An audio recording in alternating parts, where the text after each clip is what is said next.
right, excellent.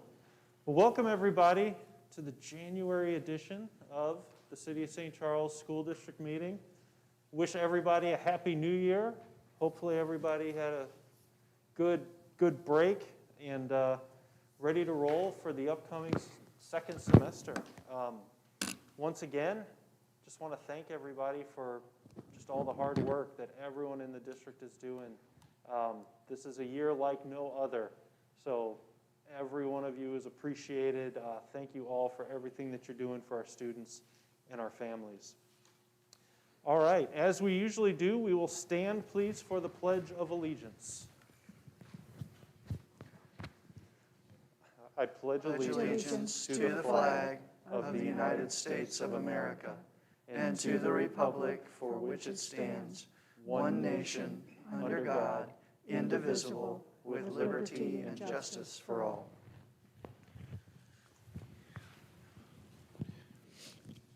All right, we will quickly move to the superintendent's summary and comments. Dr. Seifert.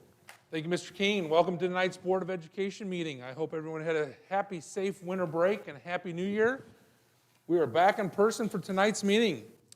We'll be presenting, updating important topics such as COVID protocol, data, and vaccine tonight, as well as have a presentation on our secondary course enrollment guides for 21-22, including credit recovery for students who are struggling during the pandemic. Look forward to those presentations a little later tonight. Our second semester, and I put that in quotations, learning format, either going in person or virtual, started for our K through 6 grades started on 1-5 on January 5th when we came back from break. It's going very well. The transition has been smooth. Grades 7 through 12th are finishing up first semester as finals are taking place this week. Their second semester learning format starts 1/19. And I said this last time, but I'm just going to put it out there again. We're seeing about a 10% uptick in in-person or virtual to in-person students, so that's exciting to see a couple more faces back in the building. Winter sports season is upon us, moving along. COVID has affected us. We've seen some of our teams come in and out of quarantine, but they have really worked hard, and I just want to highlight our SCHS GAC champion girls wrestling team. I think they have been 3. I thought I saw 2. 3? Third straight? But aren't they ranked 2 in the state? So if you can't see them, that's the proud, everybody at home, that's the proud principal, Mr. Walker, in the back. So if you couldn't hear him, he said 3rd straight GAC championship, and they're ranked 2nd in state. Oh, good. It's pretty cool stuff. Yeah. The proposed no tax rate bond issue that was approved by a Board of Education last meeting to proceed with placing it on the ballot in April has an official name. Are you ready? It's exciting. I can tell you're all excited. Prop SCSD, Strong Schools, Strong Community. How about that? You can clap for that. That's exciting. And we're excited to getting this information out to our community soon and looking forward to that process. I just want to remind everyone of our snow day plans as winter weather is still a possibility. We have up to 5 days of AMI, which is our at-home instructional days, that we can proactively set up if and when needed. And then we also have about 2 days that we can use if we just need to call for sudden weather. And obviously we're watching the weather for tomorrow. But hopefully tomorrow's an early release day and we finish up finals in the morning, so hopefully we can get through tomorrow with no issues. I also want to continue to encourage and thank the Board of Education, staff members, students, parents, and community members for all their continued work, support, and dedication to the SCSD. We are all essential, and again, I like to say this every day. Now is the time to push forward. We have a second half of our year to go, and let's finish strong. Thank you. All right. Thank you, Dr. Seifert. I need to unmute myself. Thank you, Dr. Seifert. Next up, item 3.04, board communications. Leslie, have we? It was very quiet. I don't know if it was the holidays or everybody was on break, but I got nothing. So I'll just take the opportunity to say thanks to all the teachers and principals and COTs. Yeah, so I'm sure every parent out there meant to email me that. Exactly. Yeah. That was on top of their minds. All right, thank you so much. 3.05, we do not have any audience comments. No? All right. Then let's get into the business part. May I have a motion to amend or adopt the agenda, please? I second. All in favor? Aye. Opposed? Motion carries. 4.01, consent agenda. For efficiency, the school board utilizes a consent agenda. Items placed on the consent agenda are routine in nature or are among the many decisions that the board has already determined are in the domain of the administration. May I have a motion, please? I move to approve the consent agenda as presented. All in favor? Aye. Opposed? Motion carries. Moving to new business 6.01, I'm going to step aside and let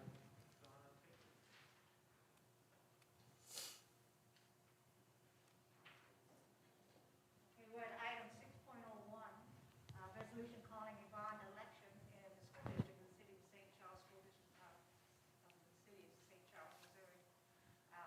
Is there any more discussion on that? I would just say that this is just reflecting what you all determined to do last month. So this is the official resolution that we need to pass so that we can ask the county to put this on the ballot for us on April 6th. What was the theme again? It's Proposition SCSD and Dr. Seifert. Strong schools, strong community. That's Chris's brainchild back there. So, do you want a motion? Please. I think we're ready for a motion. Okay, I move to approve the resolution calling for a bond election as presented. I'll second. All those in favor? Aye. Okay. We'll bring Josh back in. We're going to be looking at item 6.02.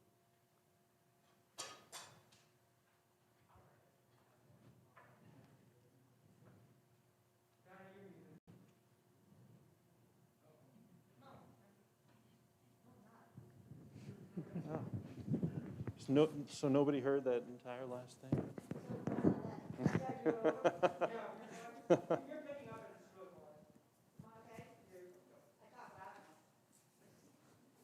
All right. And anybody who has not been watching the past few meetings, just because of my day job, I'm not allowed to participate in the bond issue thing, so nothing crazy. All right, item 6.02, policy changes, second reading. Any questions, comments, thoughts? Yeah, I just want to have an understanding here. If a student feels that he or she is sexually harassed and tells a staff member that he is harassed, then the staff member calls the child services, correct? Do they also notify anybody else? Yes, so if under this policy, if a student feels sexually harassed and the staff member knows, the staff member, you may Chris, is this okay? You good, okay? 3 more seconds. All right, cool. So yeah, they would obviously go through the normal protocol, but what is really important is that the staff member under this policy has an obligation to report it to our district staff, administrators, and to me, so we can determine if it is. So we can determine if it is sexual harassment under this policy or under our natural student conduct policy. So then the staff member then should go through chain of command, correct? Is that what you're saying? Yeah. And then someone else calls the child services. Well, that'll take place within the school. But this specific policy is not more about calling DFS than the proper chain of command to reach a resolution when a student or staff member feels they have been sexually harassed. But yeah, the normal, this doesn't change communicating with DFS at all. Okay, it appeared, based on the way the policy read, I thought it looked like it was leaving out the internal chain of command. No, Okay. no. Essentially, if it's student on student harassment, everything still stands. If it's staff on student, then DFS and all that stuff gets involved, or we reach out to them. But then that normal process, if you're at the policy with the investigator and decision maker and appeals officer, that laborious process, and it will go through, start with me as the Title IX coordinator, and then it will trickle down to principals being investigators and investigating the matter. Then it going to a decision maker, and then from the decision maker, if there's an appeal, then it goes to an appeal officer. That's a So- little bit different than the normal process. So the of principal would know. the principal. Mm-hmm. Yeah, okay. I think to answer your question, none of that, what you know usually happens in our buildings, none of that's changing. No. This is specifying how he gets involved with as the Title IX coordinator. Yeah, everything else stays the same. It's not going around the normal process of contacting DFS if that's the case. All that stuff stays in place. But here's what can happen. I mean, I don't want to drag this out, but under a normal discipline situation, principal would notify the student, and they would meet with the student, et cetera. There are a list of processes. Principal, under this policy, a principal just can't have a conversation with the student. There has to be a notice of a student, and that student can bring an advocate. So there's just a long list of things that happen that just sort of makes reaching a resolution a little bit longer and a little bit tougher in some cases. But DFS, Okay. yes, we'll call all of them. All that stuff stays the same. Well, the only reason why I say it is because it seemed a little, like, I obviously had to stop and question what it meant. Because in the very next paragraph, it says, if a staff member is harassed, then it looks like they only have to notify the coordinator. And you know what I'm trying to say? It just doesn't, who should be notified is not clear in that policy, for me at least. That's the only comment I have. Yes, so if it is a staff member, they would contact me and make a formal or informal complaint. But that is normal now, though. I mean, that is normal if a staff member feels like he or she's being harassed. The whole policy obviously is pretty long, and it's a tad bit different than. So if a staff member is harassed, that staff member does not necessarily have to tell the principal, but instead can go directly to you. Either or, but yes, the principal's going to contact me. Somebody's going to contact me. Okay. Well, Yeah. I'm just trying to tell you, to me, those two paragraphs were unclear. That's all I'm saying. Okay. Yeah. Ronnie, is there an anonymous route for staff members? No. I wish, but this was very clear from the attorneys. No, it is not anonymous. If a staff member knows, we're going to go through an investigative process. There is a chance that the staff member who notified us could be identified later in the process, yes. Yeah, I think one of the confusing things, just because it's state law, or federal law, is that, there are probably, and I haven't gone in and count, but there are probably at least 3 different policies regarding harassment in here, so. Yeah. Yeah, and each one is valid, and my take on it is that it's your job, Rodney, to determine under which of these policies is the infraction or potential infraction, and then you deal with it depending on. That's exactly policy is right. most appropriate. Well, so what I'm suggesting is that maybe, that those 2 paragraphs are looked at and see if there needs to be any other change so it's clear what the policy is. That's what I'm suggesting.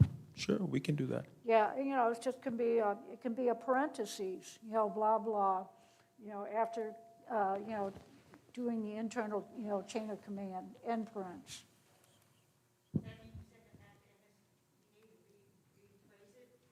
I'm sorry, Donna. On this policy, would that mean that we would approve it tonight and ask them to send it back for MSBA to, No, we can approve it with the changes. or ask for those? Yeah, if you wanted to make those changes. So sometimes I think that in this type of policy where it's staff on staff, sometimes there is that direct line straight to Rodney in the event that there is a supervisor subordinate type of situation or other situations within that working environment that it would make it more comfortable for that employee to go directly to HR versus having that conversation first at the building level. Doesn't mean that they couldn't have it with their principal, but I think that that's also why it doesn't say they have to go directly to their principal in the event that that person is part of the problem. I will say, like at our work, we have 5 different ways you can report. So you can call like a 1-800 phone number. There's a harassment hotline. You can go to your direct supervisor. You can go to direct administration. You know, you need a common sector. So there's lots of different ways to report. That way, whoever's reporting, they can find their most comfortable route. It all gets to the same person. Exactly. But it's just a way to make them comfortable about reporting. Sure. Well, obviously with us, there's no director of HR. So if someone truly feels that, that they are being harassed, and we're not talking about normal harassment or discrimination, we're talking about sexual harassment under the new Title IX law. So that would go to me, but if you're talking about, let's say something took place in another department and it doesn't involve the direct supervisor, then that certainly can be a point too. But either it's going to go to the supervisor or they're going to come directly to me. And we're small enough that I feel like, some of our staff would be comfortable enough getting to me. But if it goes to the supervisor, then they're going to refer it to me. Then I'm going to call the employee. So anywhere it goes, Leslie's right, it's going to get back to me, and I will be in contact with the employee one way or another. The principal can't handle this on his or her own, is what I'm trying to convey. It has to go through me first to determine if it's sexual harassment under Title IX, and if it is, that sets off a chain reaction. Yeah, it's And same for- specifically through the Title IX Yes. chain is what they're talking about. But what you're talking about is kind of what Leslie's saying too, of how does our staff know if they have an issue, or students, how do they get to the help? And I believe our staff, they do know to get, if they feel comfortable going to their principal or to a union member, or to, there's a lot of different ways we can get help to our staff and students. Yes. But I understand what you're saying though, Marina. Well, just as long as, it's clear and appropriate for the person who is involved that knows it. That's all I'm asking. And I, This leaves us though, if we approve, you would basically have to make a motion to amend this in some way, and then we would approve that. Otherwise, if you and at least 3 others didn't approve it, then we'd have them take it to the jury. Well, I think we can move to approve this with the condition that those 2 paragraphs are reviewed to see if they're clear. You can do it that way. Well, and we could, if we can too, we could look at those 2 paragraphs and see if not outside of the Title IX process, but if we feel like that needs to be clear up with our staff, we could have those conversations. Because I think, so I'm agreeing with you, I think we can do it that way, because I do know with MSBA, especially this kind of a specific policy that has to do with Title IX, if we put some corrections into it, and we could, they're pretty much going to kick it back to us and say, the law needs to say this, and the policy needs to say this. So if you're okay with it, Rodney could take those 2 paragraphs, we could kind of review it and make sure that it's clear to our staff Yeah, that would be fine. of what their avenues are to make sure they're getting help. sure. That's fine. I'll make a motion. Do you want me to? Does that help though, Marina? Yes. Okay. Yeah, as long as you just review it and make Okay. sure it's clear to everybody. Rodney, got it? Got it. So, where are we here? I was going to do it, now I don't know what I'm doing. Oh, here it is. Okay, I move to approve policy ACA as presented with the condition of review of those 2 areas of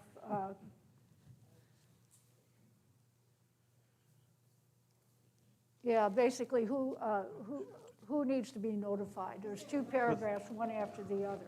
Pardon? Can we just not approve it and then go back and? Oh, we can do it that Well, way.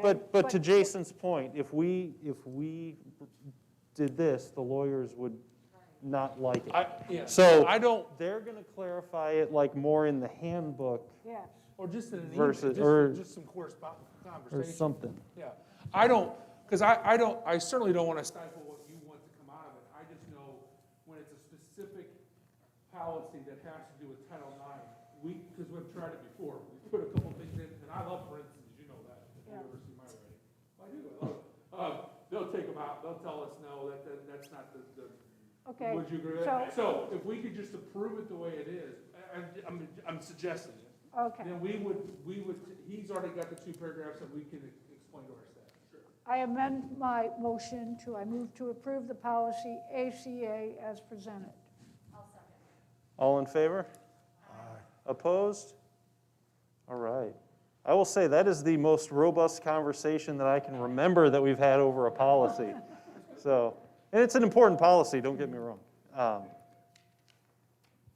All right, 6.03, COVID-19 update. Jason, is that you? It's, Julian and I are And going to go Julie, through a sorry, few Julie. things.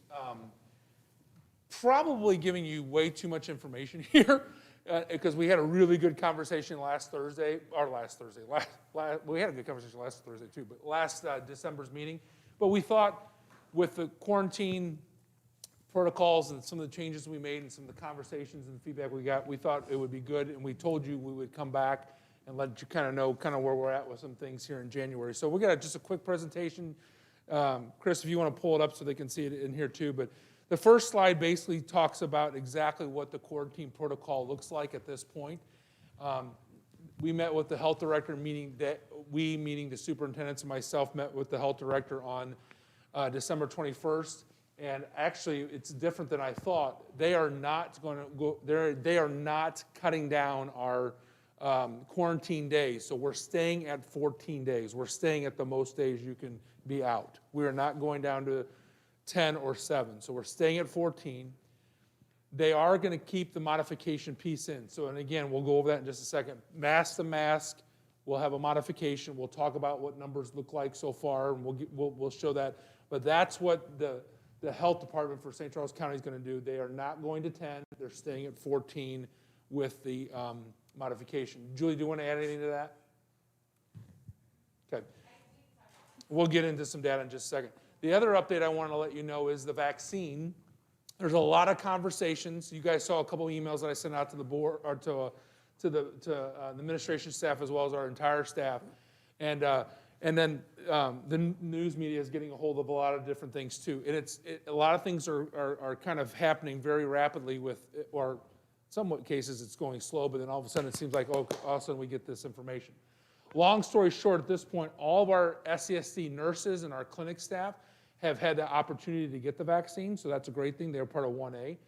Our group is 1B. Julie will talk to you just a second about kind of that they've kind of split 1B again, and they've done a few things. Bottom line is we're still waiting for specific information from the health department on what that looks like to give the vaccine here in our district. Staff is signing up on a portal at the St. Charles Department of Health. We signed up as a group. That basically is just trying to give them an opportunity to know how many people are in Group 1B. It's not, we're not in succession of like I signed up, you're signed up, and I'm going to be right behind it. It just gives them a data collection for how many people need it for that time. What we have been told, we meet every 2 weeks with the health director. They will not necessarily will know when they get the shipment in for us, so we have to be ready. However, there's a lot of information the leaders of the district are waiting for in terms of exactly what the rollout looks like. There are going to be some things that we have to discuss, and once we're ready for those conversations, and I've told our staff, just be patient, and as soon as we have information, we'll send it out, because I know people are excited about moving forward. It is not, you guys have seen it in the news, it is not like the flu shot. It's going to take 2 shots. We are hearing that the second shot, you can see some signs or symptoms or some reactions to it, like flu-like symptoms, and so what does that look like? We all can't get it, and all of a sudden I'll be sick and not have school. So there's a lot of things that we still have to work out with the health director and the department, and we've been told that information's coming soon, and as soon as they get more information about what the rollout looks like. Do you want to add anything about the vaccine? Yeah, we were talking earlier. There was some miscommunication, first of all, that went out.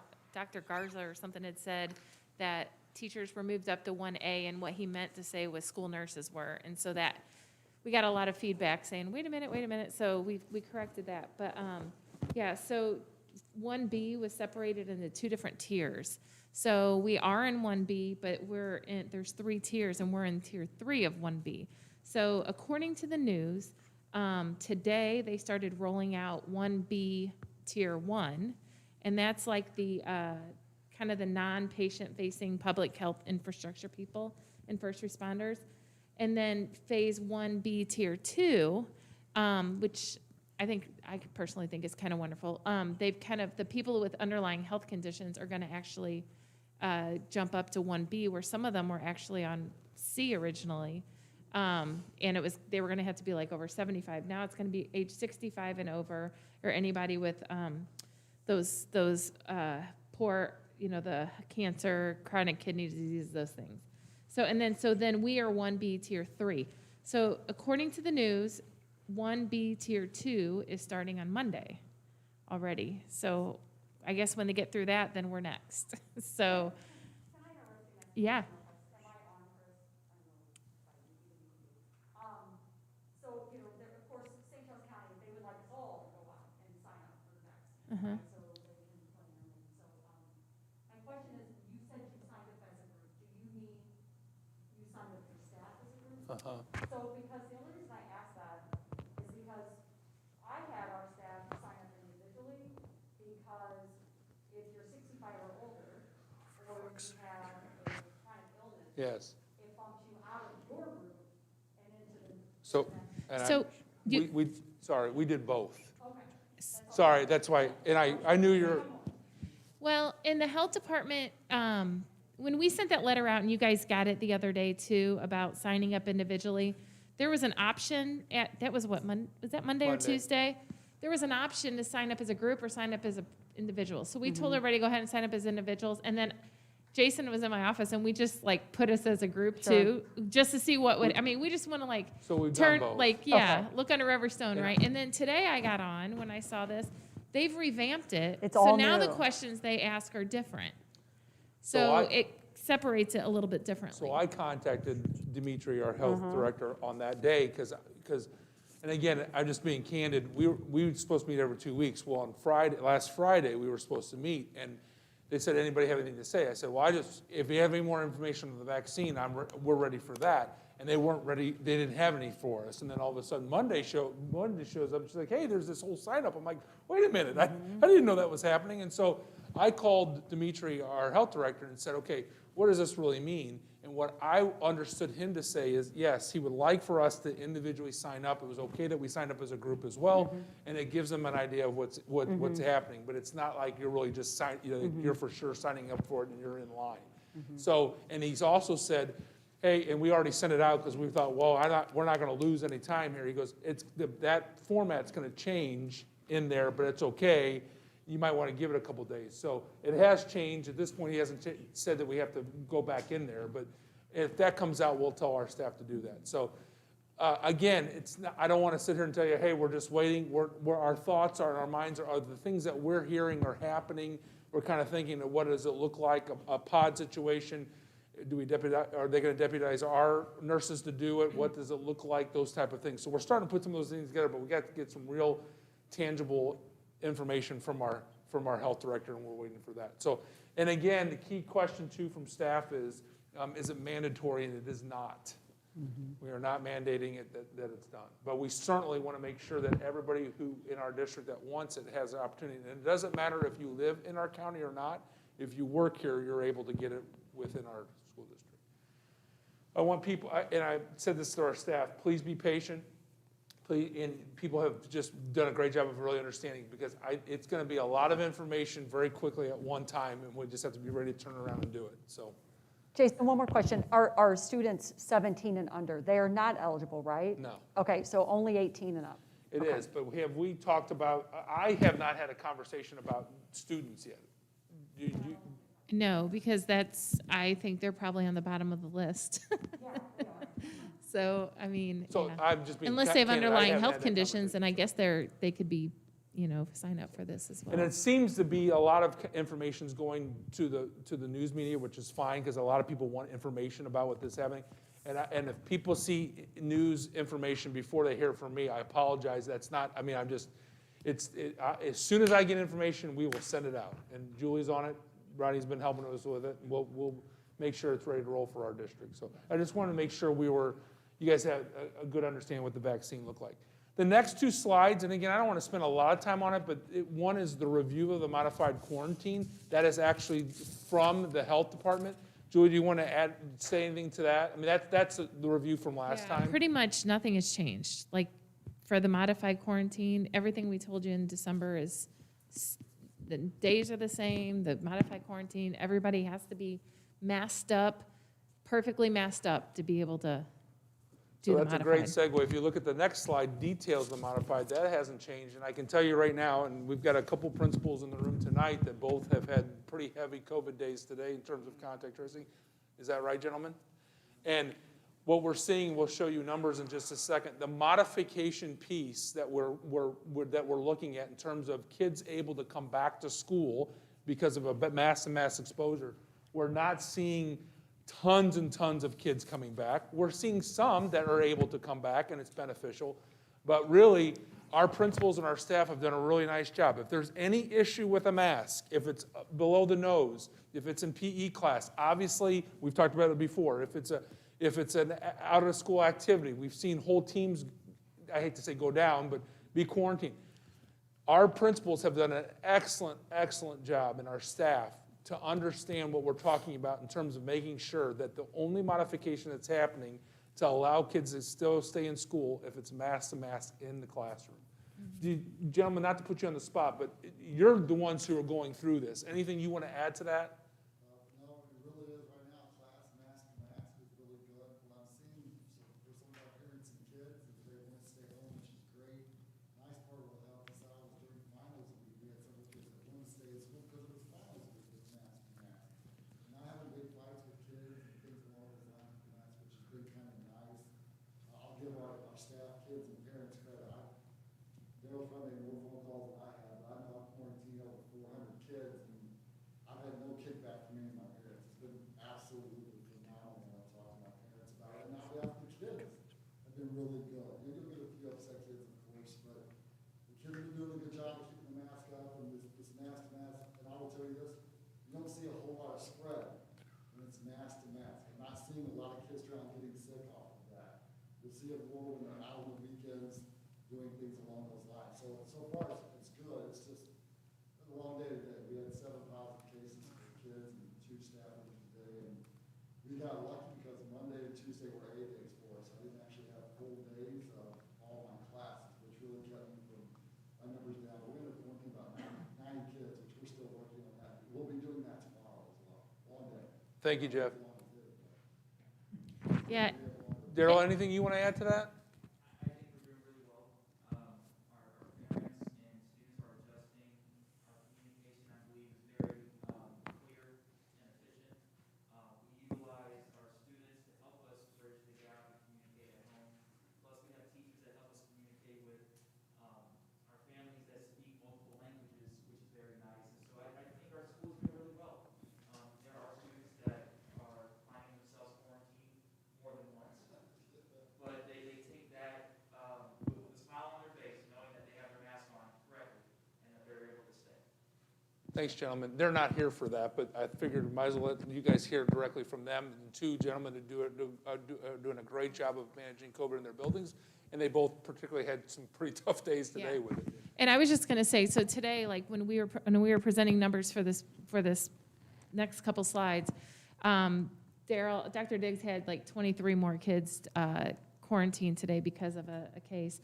And so I called the nurse because I was trying not to bother them. And I was like, can you tell me if these are modified or not? And she was like, well, they won't know. They'll call home and they'll talk with each family. So they're putting a lot of thought into this, like, are they modified? Are they not modified? It's not just because it's in class, they're automatically modified. They check into it and they research to see, are these kids faithfully wearing them? Do they call home and see if the kids have had any symptoms? So they're doing a lot of vetting through the modified quarantine. And so basically the answer was, no, I can't tell you if they are until probably tomorrow, because by the time they call all these families. So when you see the numbers on one of the pages, they all ended up going on the regular one for the board presentation until we know differently. So. I do want to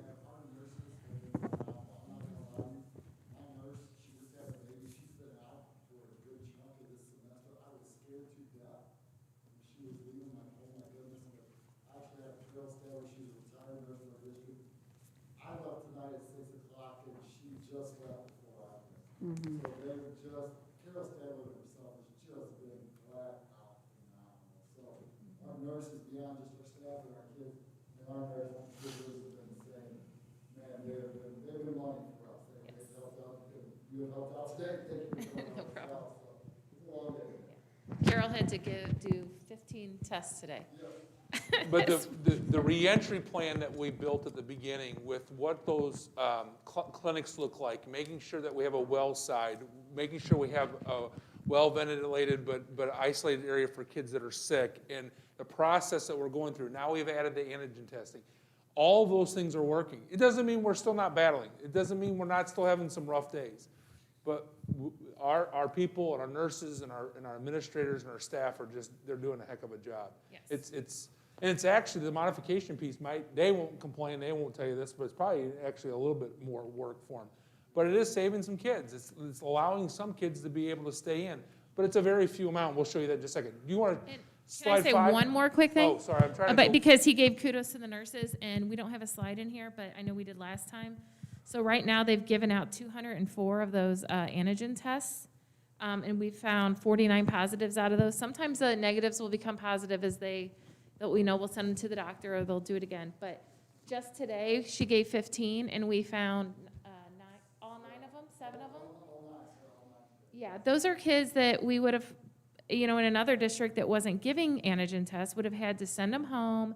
We would have had to wait for test results, and then how many days go by before other kids in the building are possibly, contacts and then spreading it around. So that's just a big kudos to our nurses too, because I think we're the only one in the county testing kids. So. And the important piece of that too is, Ellen, you've said it before in some meetings, and you and I were just talking about it tonight, Mike, and I'll keep it confidential, but there are some kids in there that aren't showing signs or symptoms or outward appearances. And so, and not that we're going to go test everybody and say, hey, you got COVID, but how many people are carrying it, we don't even know. So everything we're doing is at least helping with that. So, okay, 5, do you want to just touch base upon, just real quick about? I know Marita had asked for a lot of these statistics the last time we did the board update. So I was just going to tell you a couple little things. So last time in the 499 up there, the 14-day prevalence rate, when we did the board update last time, it was like almost 8. And back in late October, before all those Halloweens and everything came, it was 5. So we're back down to kind of close to where we were around Halloween time, which is good. It was 10 in late November. So. And then the positivity rate last time was at like 28.5, and now it's 25. Our positivity rate for doing them in our buildings was 24, so we're right there. And then the reproductive number is similar to what it was in December. That means like for every positive case, it reproduces almost, for one other person. So they say as long as you kind of keep that under 1, you're going to kind of decrease number of cases along the way instead of increasing. So our numbers look better. I had done this 2 days ago, and the numbers were even quite a bit higher. So the difference between, I think I pulled this yesterday, the difference between yesterday and the day before looked, it's getting better every day. So. Then, thanks, Julie. The next 2 slides, did somebody have a question? Oh. That slide is just the data slide that just gives you the links to the St. Charles County website as well as our district website. And then the next 2 slides, which are 7 and 8, pretty much give you a really good idea of what numbers look like. And no offense, and I'll just say again since he's here, before today we were looking really good, but we had a rough day today over at St. Charles High. But the key thing that I want to show you on this slide, stay there, Josh, or Chris, on that one. So the key that I want to make sure is that orangish column where it says regular to modified, that's the numbers I just wanted to make sure you see. That's what I was talking about. We're not seeing mass of numbers all of a sudden. We're letting all kinds of kids in, but we are saving some kids, and it's kind of relative to how many kids have to be modified, regular versus modified. So again, right now, ECC is a little bit different because of the mass thing there, but that's 20-0. Blackhurst is 8-0. Coverdale's 5 to 3, Harris is 14-3. That means that 3, that lower number, is the modified the kids that get to stay in school. So it's not everybody. And this is only from the time we came back to school since But if winter you break. remember, we just switched right after Thanksgiving, had a couple weeks, and then we just had a couple weeks. So, but we wanted to keep up with this and let you kind of just see what that looks like.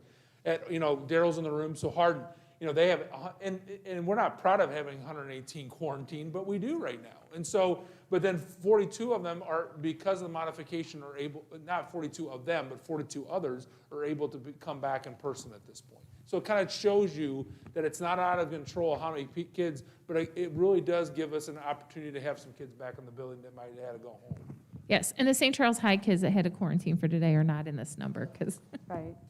But I just want to say, I'm impressed with the numbers because we're in a pandemic. Yeah. I mean, and really, if you look at like St. Charles High, even if you add another 10 from today or however many, I mean, my gosh, we have what, over 800 kids? I mean, that's 40 kids in a pandemic. So Well, I mean, it that's ebbs and great. flows too. This time in December, we were talking about how high West was Right. and how high Monroe and Lincoln, and then they have barely Right. anybody right now. So to your point, Leslie, so the next slide truly just tells you exactly what cases we have right now.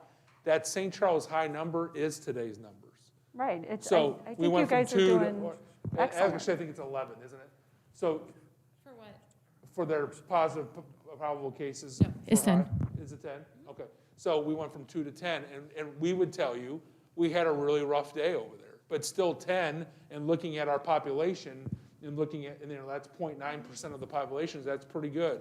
Now, it's not perfect, we're in the middle of the pandemic, and I think the biggest piece I want you to see to this is, we believe the modification is giving us an opportunity to keep some kids in the building, but it's not, at this point, we don't feel like it is being a huge detriment to our health or that we're spreading it.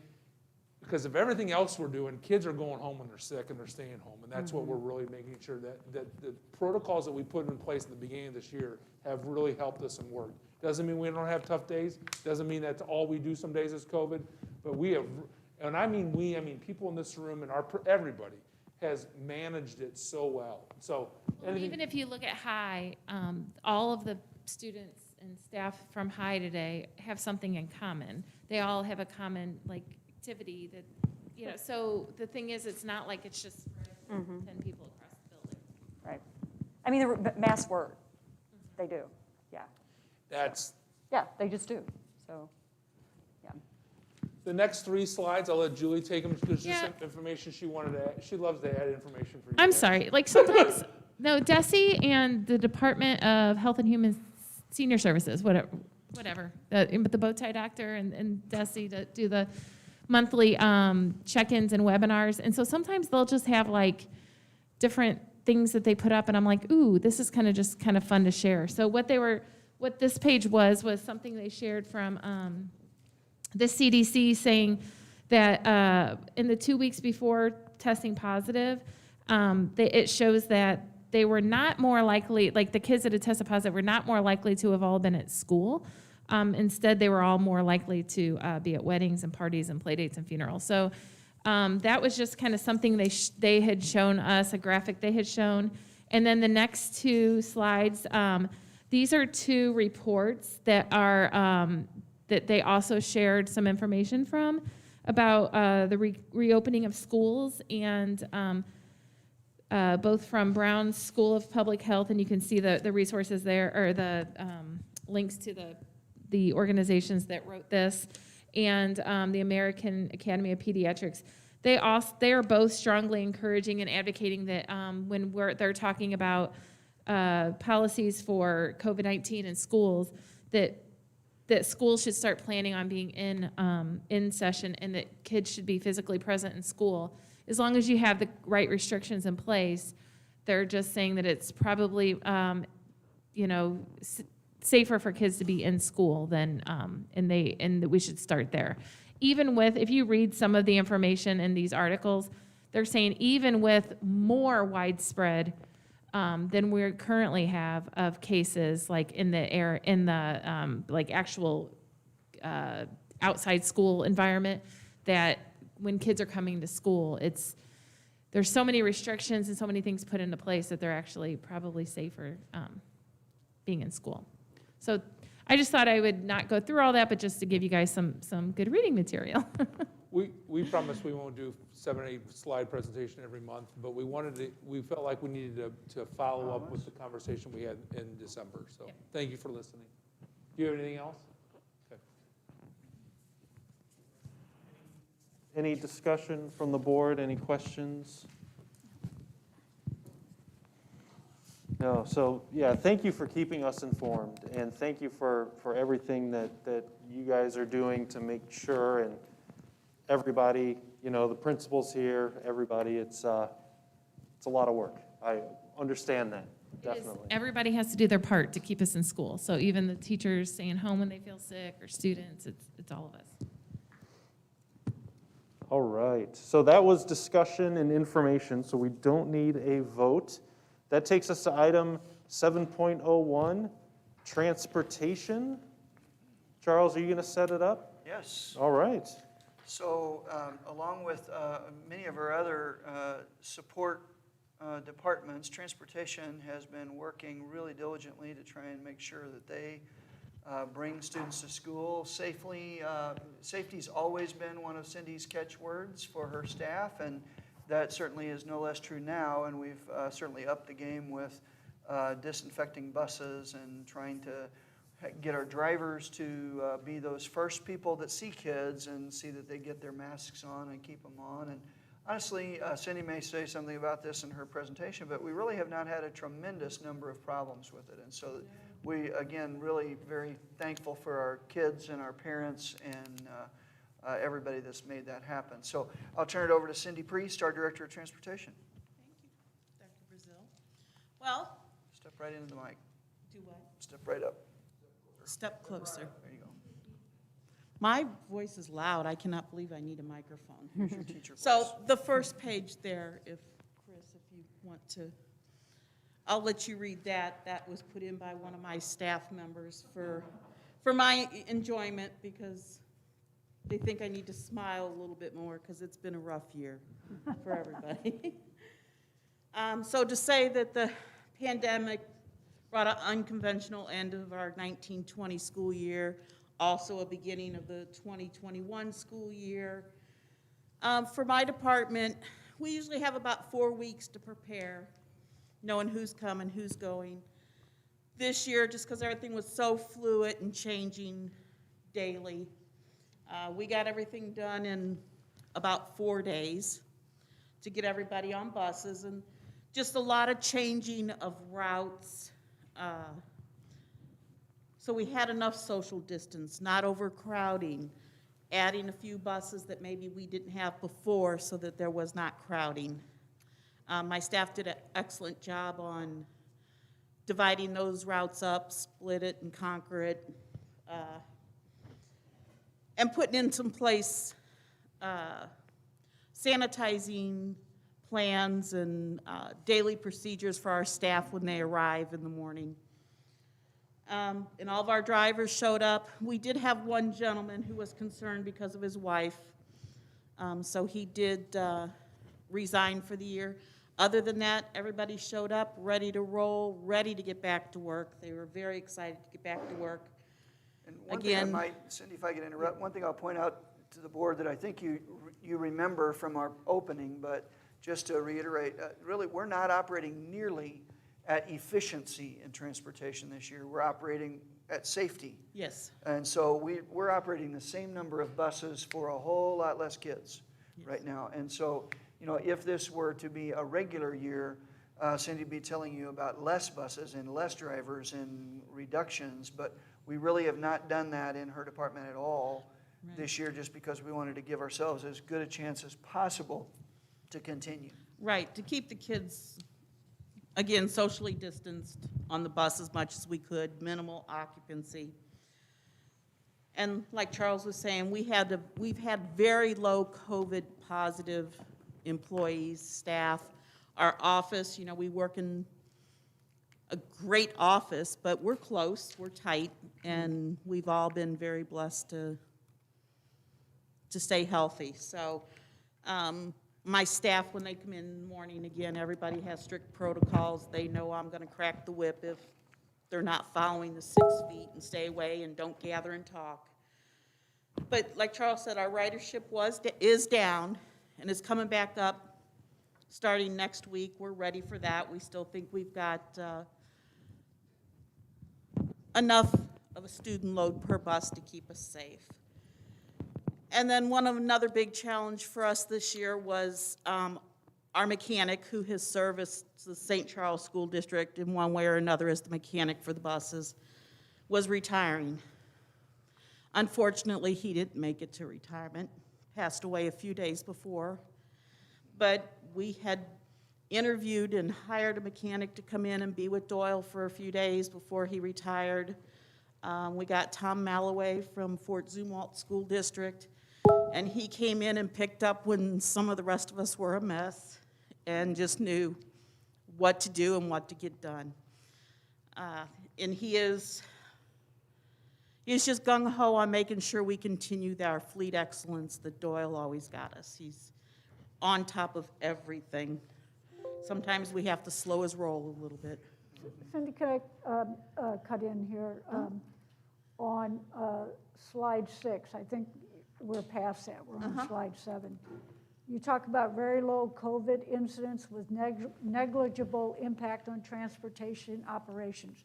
But then you say, this is due to a very diligent attitude by our drivers in following new implemented and stringent safety guidelines at 3,800. What's that? 3,800? Yeah. That's Our the- address. yeah, That's the street address. We're sorry. 3,800 West Clay, so we just call ourselves 3,800. Oh, I didn't even catch okay. it.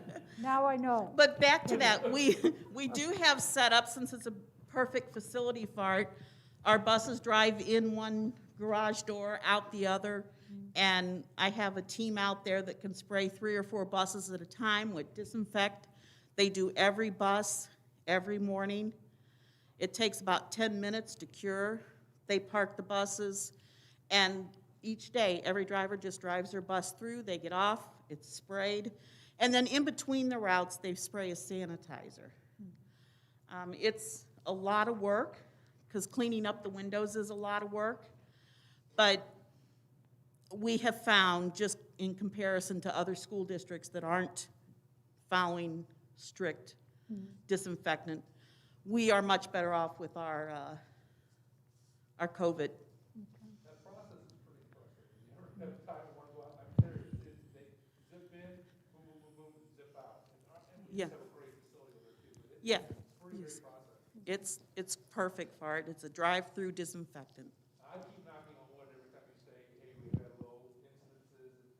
But you think about all the, let me just say this real quick. All the things that we talked about that we were so concerned about before the school started, right? All the reentry plan. And at one time, I thought, my gosh, how are we going to put kids on buses? What does that look like? It has, I know it's a lot of work, so I'm not acting like it was easy, but it is amazing what our transportation department's done to keep kids going and keep it all going safe.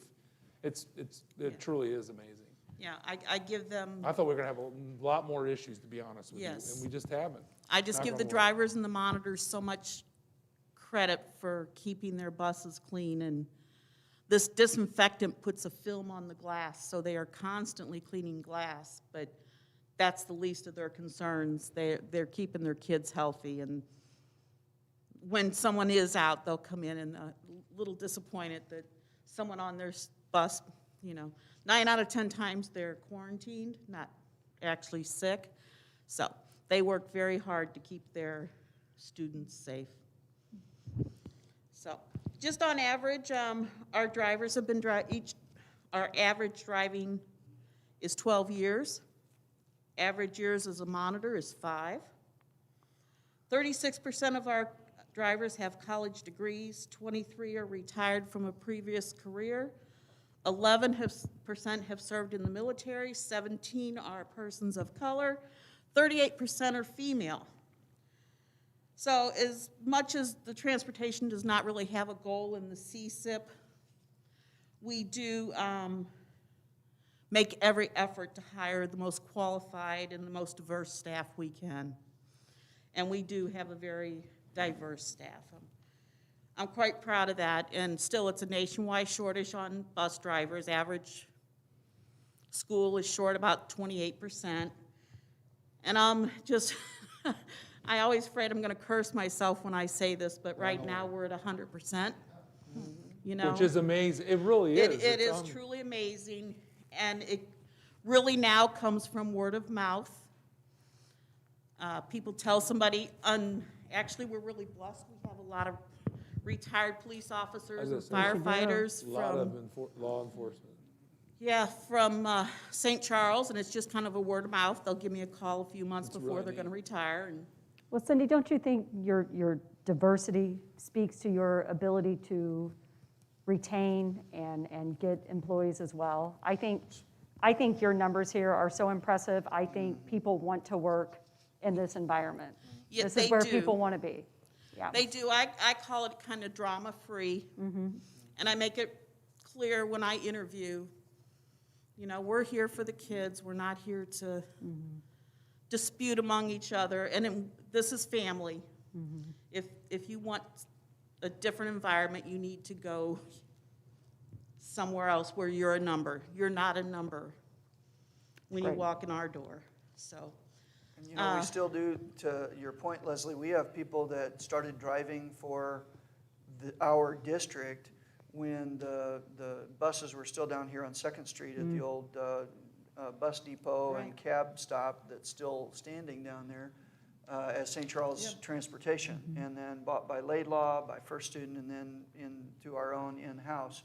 And then we have kids that, almost literally kids, 21, 22 years old, that really don't know what in the world they're going to do with their lives, and they run in here and they'll drive for us for a while. So there's a great diversity in terms of age within the group as well. That's great.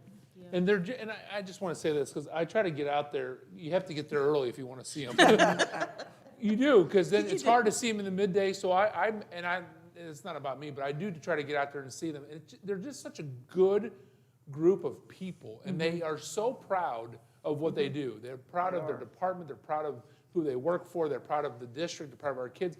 They love, I mean, the amount of, and I know we have them wear, but they got all kinds of great stuff that they wear that represents who they are, and the buses are just if you get excited about buses, I do, and if you like our fleet is second to none. It just is. And the whole, I just can't be more proud of it, and it's just a good group of people to be around. Yes. I think so.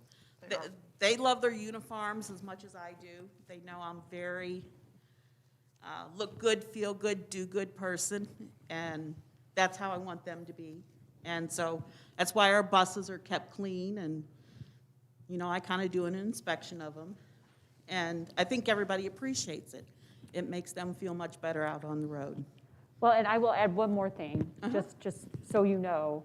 When you're not looking, I walk, you know, for exercise, and up at J.C. Park, there's often buses parked up there. Yes. They are wiping, disinfecting, cleaning. Yep. They're not standing around talking. I'm always so proud to like see that. I mean, they're moving, they're working. Yeah, So- that's their time to sanitize in between routes. Just so you know they're doing it when you're not That's looking. awesome. Yeah, they do. They have a couple spots they sit and gather and clean. Right, it's great. Yeah. So the average pay for our drivers is $17.70 with all the benefits the school district gives them. They do get a perfect attendance bonus, which is a big deal. That's a big competition. Very, very low incidence of discipline. I don't know if that's something to really talk about, but it's something to say about our drivers. I really can't remember the last time, and Rodney's probably really pleased about that. I'm always pleased about that. That we haven't had to talk to a staff member about anything. So, yeah, it's, like I said, it's a reputation of a place to be to work. 37% perfect attendance.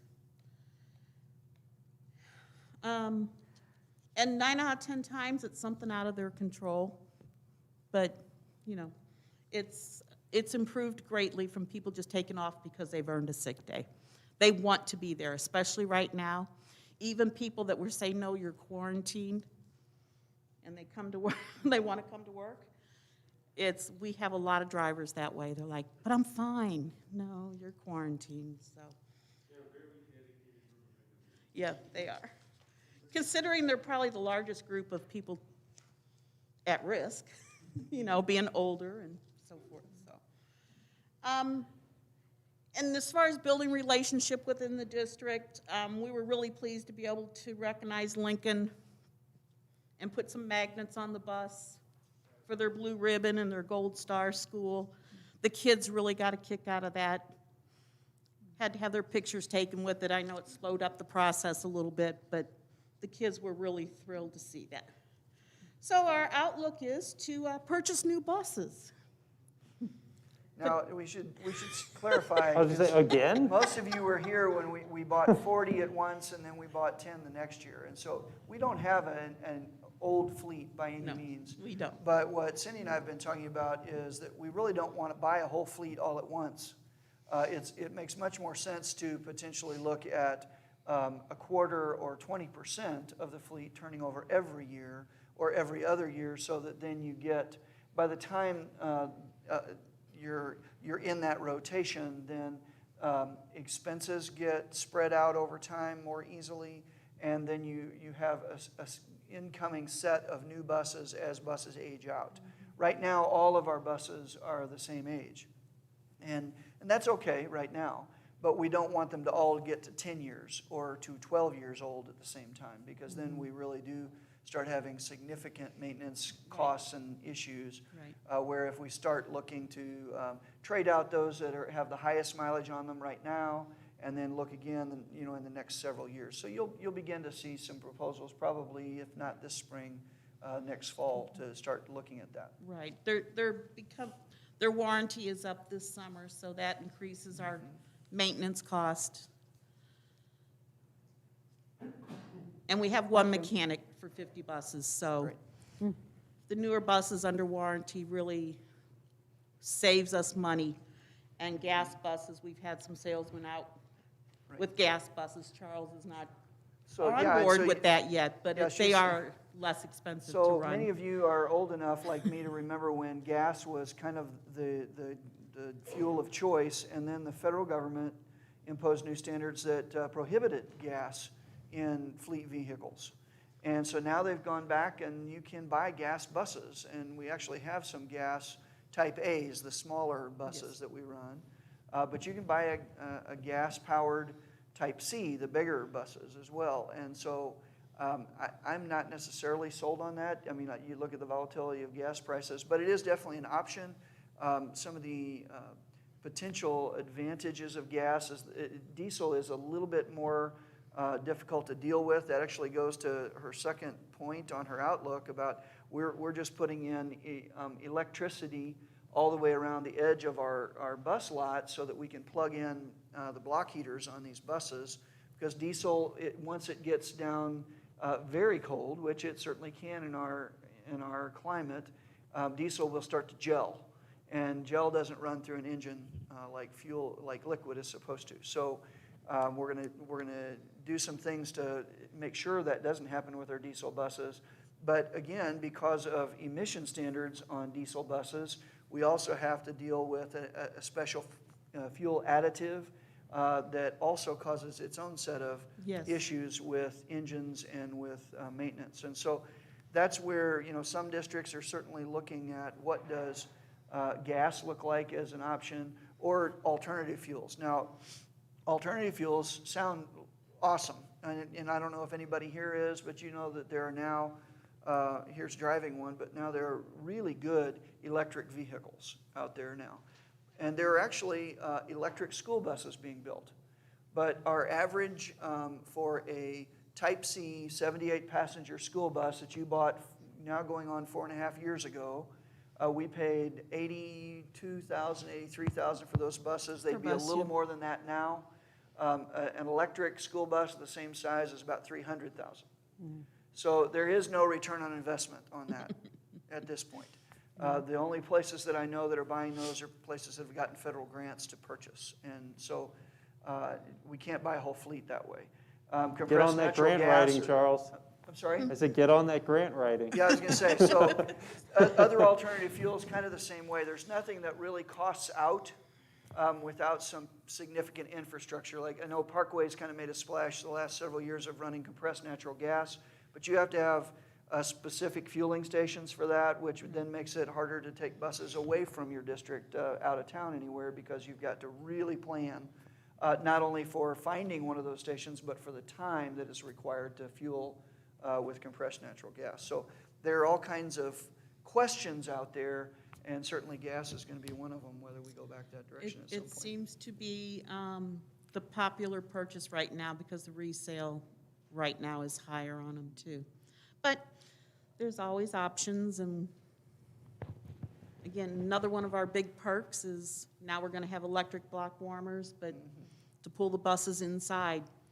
You know, our drivers tomorrow morning will be thrilled when they get to work. Their buses will be warm and cozy, and that makes a huge difference instead of coming in and scraping ice and All the snow. route buses in right now, or we've got a few that still have to be out. Yeah, we'll always have a few that, we leave the transits, the trip buses out. Most districts don't have that, though. No, oh gosh, Be able no. to pull buses in like that, that's So if you've awesome. been able to go out to our operations center out there, 3800, you'd see that on the transportation side, we have kind of shared space that facilities uses for surplus and some other uses, but that this time of year, facilities tries to pull as much into their area as they can to give Cindy as much space as possible to be able to pull buses in as needed. And so we can all get most of our route buses in. Yeah, if we need to. and Josh is very generous with having his guys park their trucks or vans outside. Yeah, and so we'll Not put nearly buses as on many. his side of the Yes, building as well. we take over his side too, but he's been very generous with that, so. Cindy, it sounds like you're running a well-oiled machine, every pun intended. Thank you. Yes, it is. It's a little odd. I remember when I first became the director, and I talked to, well, he's left. He can't even get credit. Just Jeff left. Walker, and he told me, now it's going to take you, 4 or 5 years to get things working the way you want it. And it probably took us that long to get through to a good staff, and now it is running so smoothly. Every morning I wake up, and it's just like, so very different from when we started. It's a great thing. We've come a long way, so, We're at 10 years in-house now, 10 years. 10 years of running our own, so that's good. Yeah, it took a while to get there, to get running good, but we're very proud of it, and thank you very much for your support. Thank you so much. Yeah, you should be proud. Thank you Yeah. for your leadership there. Thank you, Cindy. May I make a motion? Please. I move to approve the transportation program review as presented. All in favor? Aye. Opposed? Motion carries. 8.01, secondary course enrollment guides. Yes, so we're excited to talk to you today about some of the rather big changes that we're going to have for next year. Typically, the secondary course enrollment guide is in consent, because on general years, from one year to the next, we might have a new course here or there, or a change in name or title. But we had so many changes for next year that we felt that we wanted to be able to give a presentation so that you were really aware of all the changes, and then be able to answer questions and have a good dialogue about it. So, Chris, if you can pull up the presentation, thank you. So we're going to cover a few things, and all of these are updates within the secondary course enrollment guides. So the first thing we're going to talk about is temporary revision to the graduation requirements. We're going to talk a little bit about our new credit recovery options as well. Both of those are recommendations that have come through our Alternative Education Committee that has been meeting. So those are in response to the pandemic and with issues that we've been seeing with COVID, and we'll talk a little bit more in just a second.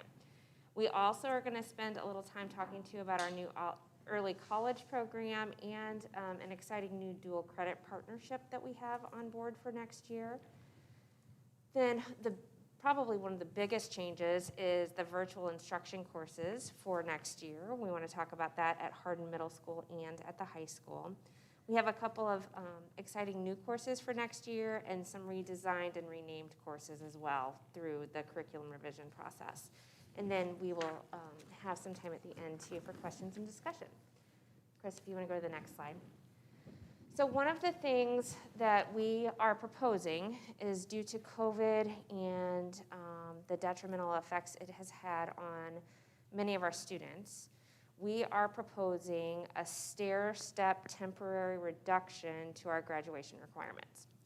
So the state of Missouri requires a minimum of 24 graduation requirements with specific numbers outlined for the core areas, fine arts, practical arts, PE, personal finance, health, those types of things. Due to our block schedule, we are able to get more classes for students during their 4 years in high school. And so our total is sitting at 28 units of credit, where the state is at 24. So we are recommending for the class of 2021 to temporarily reduce the graduation requirements to 26, with the only change being a reduction in electives. So there would be no change to any of the core area courses at all. Anything that's required by the state would still be required by the state. But we are suggesting a reduction in electives. And then for the class of 2022, our current juniors, we are proposing a reduction to 27. And then by the class of 2023, our hope is to be back to normal. And so we have, we looked at a lot of our data with this before coming to this recommendation, but we know that our students struggled. And last semester, this semester, we also know that our virtual students have struggled more than our in-person students, significantly more. And we know that our in-person students have also struggled more than normal. So this was an area where we had a lot of discussion around, and we felt that if we gave this temporary reduction, it applies to all students. So no matter what kind of situation they were in, if they were in all AP classes, if they weren't, that this would give them the opportunity to have just a little bit of breathing room and stay on the right track for graduation. So before I go on to the next section, does anybody have any questions about graduation? Yes? Does that give current sophomores time? Yes. Because they'll be the graduating class that has to go back to. Right. So even though we are proposing this reduction, they know that they have to keep taking Right. the same number of electives. So in just a second, I'm going to talk about some credit recovery options that we're also going to put in place. So our committee, and feel free, everybody here who's here has been a part of all of these conversations. We feel that between this temporary adjustment for the graduation requirements, the time that our current freshmen and sophomores have to get finished, the opportunities that we have within our current schedule, and the credit recovery options that we're putting in place, that we're going to be able to get people where they need to be. Now, that being said, if something still doesn't look right for our sophomores, we'll come revisit this again. But with our current block schedule, during a student's 4 years with us, they have the opportunity for 32 credits. So when you get to our 28 that we currently have, that's basically saying that everybody could have an academic lab if they needed it, and a full schedule. So that's kind of where we are. Chris, if you want to go to the next slide. Before we do. Yeah. So this is proposed for this semester. For this So current senior class, yes. I guess is the idea then that we have students not fully enrolled? Or does this allow them to fail certain electives? Do you see what I'm saying? You see what I'm saying? So it basically gives our students a little bit of cushion for the students that have failed courses. Like, for example, right now, at our 2 high schools, our virtual students with 2 or more Fs, with our virtual kids, that's between 43 and 48% of our virtual kids have 2 or more Fs. But are these Fs are in electives? Some of them are, yes. But some of them aren't. Some of them are in core areas. So could we have a situation where this gets a kid where now they only have to take a couple of classes next semester and they want to go part-time? That's a case-by-case situation, and we would work with that student on that. So could it? Potentially. We do have students that graduate early because Sure. they've earned their credits. So I guess my question is like, if I want to send my kid to St. Charles High, they don't have to enroll for 8 classes? I can just enroll them for? They still enroll for 8 classes, so that won't change. This just allows the kid, if we're struggling in that elective area, you can pull it out. It doesn't change your core requirements for the municipal. When you say you'd pull out the grade, they don't come out of the class. They don't come out of class, they're still taking 8 classes, just because right now, they don't have a chance to graduate early because you got to fill it all out. Right. So we won't have any early graduates with this one. So what did you mean, Danielle, about if next semester they could end up part-time?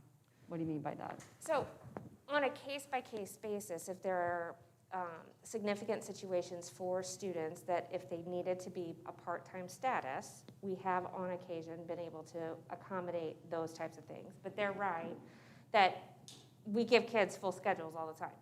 But there are opportunities that if there were significant reasons why, then some students have gone part-time, or they may take the work program or do other things within their schedule a little differently to be able to meet their obligations at home, prepare for college, things like that. It also, for our advanced students, if they have fulfilled all of our requirements and they have a little extra time in their schedule, they may be able to take an extra class at the community college. And that'll kind of get into our early college piece that we're going to talk about next. So is that more, because I'm trying to understand this myself. So would that be more for like somebody who should have graduated this coming May? They didn't hit the graduation requirements, but then next semester, instead of having to take a full class, they would take a couple in order to just catch up. Is that? So how I that could understand it? occur, but typically those kids are still enrolled in a full schedule. We don't do that very much. The number of kids that we get part of that schedule is extremely low. It's just like most of them are IEP kids that you're working with an IEP to get that done. We have very, very few kids on a handful. So from this perspective, I was running my numbers with all my students at St. Charles West, and what this allows, I don't see it as allowing them a chance to fail. What it is, it's allowing our students that are behind a chance to see a reason why they're coming to finishing up their classes. They can maintain and reach that 26. I have about, on my caseload, about 11 students. By going down to 26, they will now be able to graduate by maintaining their 8 courses. So they're taking the full course and everything with us. They'll be able to do that. They struggled with working at home, where they had to have jobs they couldn't log in last spring. They failed a lot of other elective courses and also get caught up. The one thing that we have is we always have a lot of seniors interested in that one semester of English, and they've already hit their 20. So we're going to allow you to hit 28 credits that semester already, more the honors kids. But a lot of them already know that the more classes you take for credit, the higher your GPA is going to be, so that's going to help when you're going to college. So it's not really going to affect them. You're not going to look at, I can feel like you're lazy, that kind of stuff.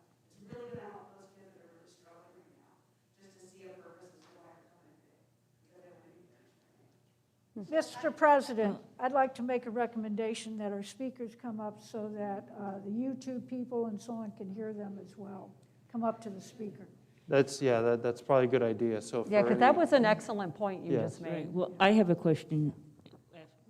Okay, and this may have been answered just now, and I didn't get it. So, if a student's doing well and wants to take 32, they can? Oh, for sure. Okay, that was my only thing. 1,000%. They can continue to take everything that they want to take. So my question, I'm still looking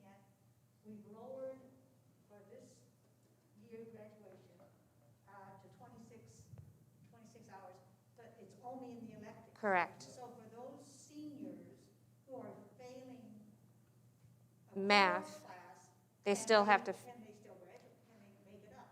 I guess you'll get to so my next slide's going to talk about credit recovery. And so I'm happy to jump to that unless there's more questions on, Yeah, go ahead. okay. And you probably all know that, but Chris, go back one. that's Stephanie Moran back there. She's counselor at St. Charles West, just so everybody knows. That's who was speaking. So. Thank you, Stephanie. You all know that we have our Success Campus, where students who are credit deficient, they're at risk of not graduating on time.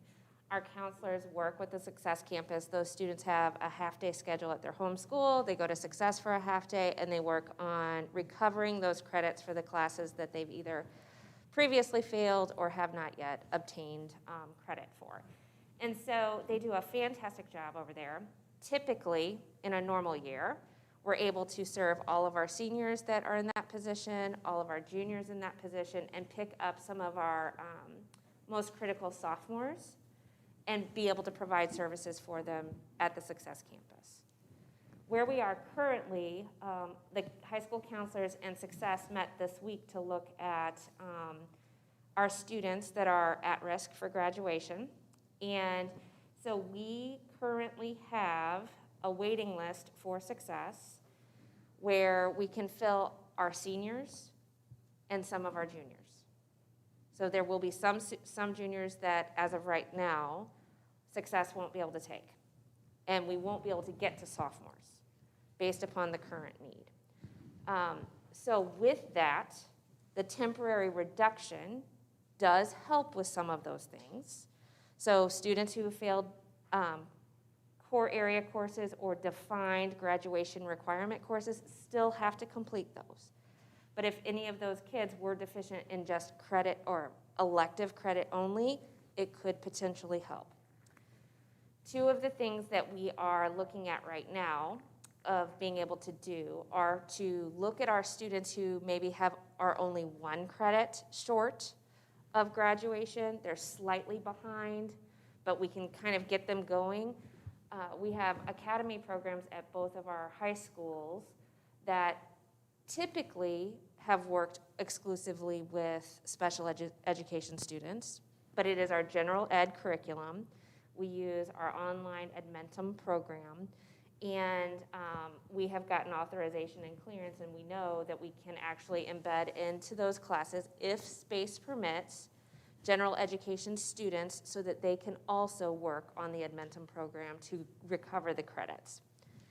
So we are working on a case-by-case situation where the high school principals and counselors are able to monitor that academy class, know how many students are in there, how many courses they're working on, and when there is space available, pulling in other students that need that credit. So we are starting with students who just need that fourth year English credit. So those are the kids that we're looking at right now for that particular option. So with us being able to do that, then that's another group of the kids for Success that we can handle in-house at the current high schools instead of having them go to Success. The additional piece we're adding on is a credit recovery program that's going to be offered outside the normal school day. So right now, we have a posting available for teachers to apply to, and teachers have already started doing this, where outside the scope of the normal contracted school day, we will have virtual credit recovery for students. So using our Edmentum program again, we are going to identify the most essential skills within that course. Students will use that program to assess their ability in each of those essential standards and work their way through it. So whenever we're talking about these programs, either any of the things that I'm talking about right now, if the students have previously failed the course, that F remains on the transcript. So that doesn't get taken off, it's still there. But what this allows them to do is to earn that passing credit to check the box and earn the credit for graduation. So in these situations, the student would not earn an A, B, C, D, F. they would earn a pass, which does not change their GPA. It just allows for the credit. So that's a little bit different than how they earn it at Success, because they are going more in-depth. They're pretty much repeating the class in the main areas that they really have to focus on at Success. So this is more about finding their skill deficits, focusing on those skill deficits, getting to mastery, and getting them completed. That's why these courses won't have the ABCD. It'll just be a pass on the report card. Then we're also going to, with this program, we're going to get our teachers hopefully lined up for this extra duty by the end of January, get them training on the Admentum program at the beginning of February, give them the rest of February for them to outline their courses and get them the way that they want them, and then hopefully then be able to have students start working on this between March and May. And so starting with one class at a time, working through it, when they get completed, then they can tackle another class. Yes, that's what we're working on. So that's going to be spring. So we feel that we're going to be up and ready to serve students starting at the beginning of March. And we were intentional about that because we wanted to give students spring break as well. Like, that's a time if we can get them started, they could work as fast as they wanted to or as hard as they wanted to during spring break when they're not committed to other studies, to be able to work through some of this. So we're going to work through that process. And then when it comes time for summer, then we will have a summer session of this as well. Last year, we offered summer school through launch. Kids could take up to 2 additional courses if they wanted. So that's like kids that have, they just want to get ahead. They want to be able to take a class maybe that we don't offer, or they want to move ahead in their schedule. We had a few students take credit recovery through launch last year that needed it. So this year, we'll still have that option, but we're going to implement this credit recovery option with our teachers this summer as well. So we feel like with the temporary reduction in elective credit, then we have the credit recovery piece that we're going to put in this spring. Then we're also going to put in the summer piece. With all of that, we feel like any of our freshmen or our sophomores that may be behind, that we can get them back on track. This will also allow us to help alleviate the wait list issue that we have at Success right now. For seniors, who, and I'm thinking maybe this high failing rate is higher with our virtual students than our in-person students. No? No, it is. It's significantly higher for virtual kids than it is for in-person. Yeah. Our virtual kids with 2 or more Fs at our 2 high schools, it's between, one school's at 43% of the kids have 2 or more Fs, the other's 48%, as compared to our in-person, which are right at like 25%. And that is higher than what it typically is for us.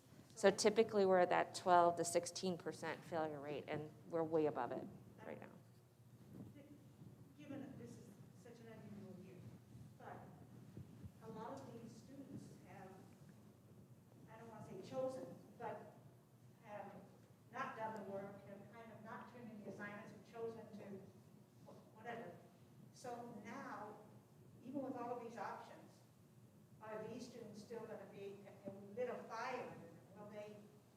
What are the chances that they can actually do they see a light at the end of the tunnel? Can this be attained for a senior?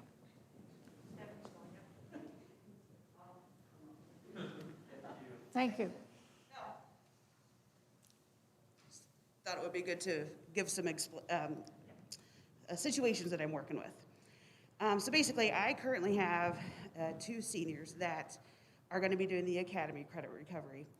But the reason they're doing it full the day, I'm able to take off an elective class, put them in an English class. They will be taking 2 English classes at the same time.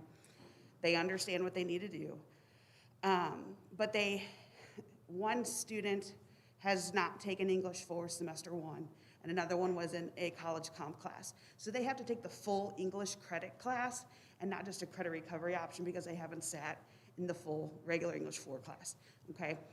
I don't, if that makes sense. But those are going to be my students that are starting that on Monday, or Tuesday, sitting in that academy class with the option that we have. The after-school credit recovery option, which is the one that starts in March through the spring, those students just have to go through the class that they were close to passing.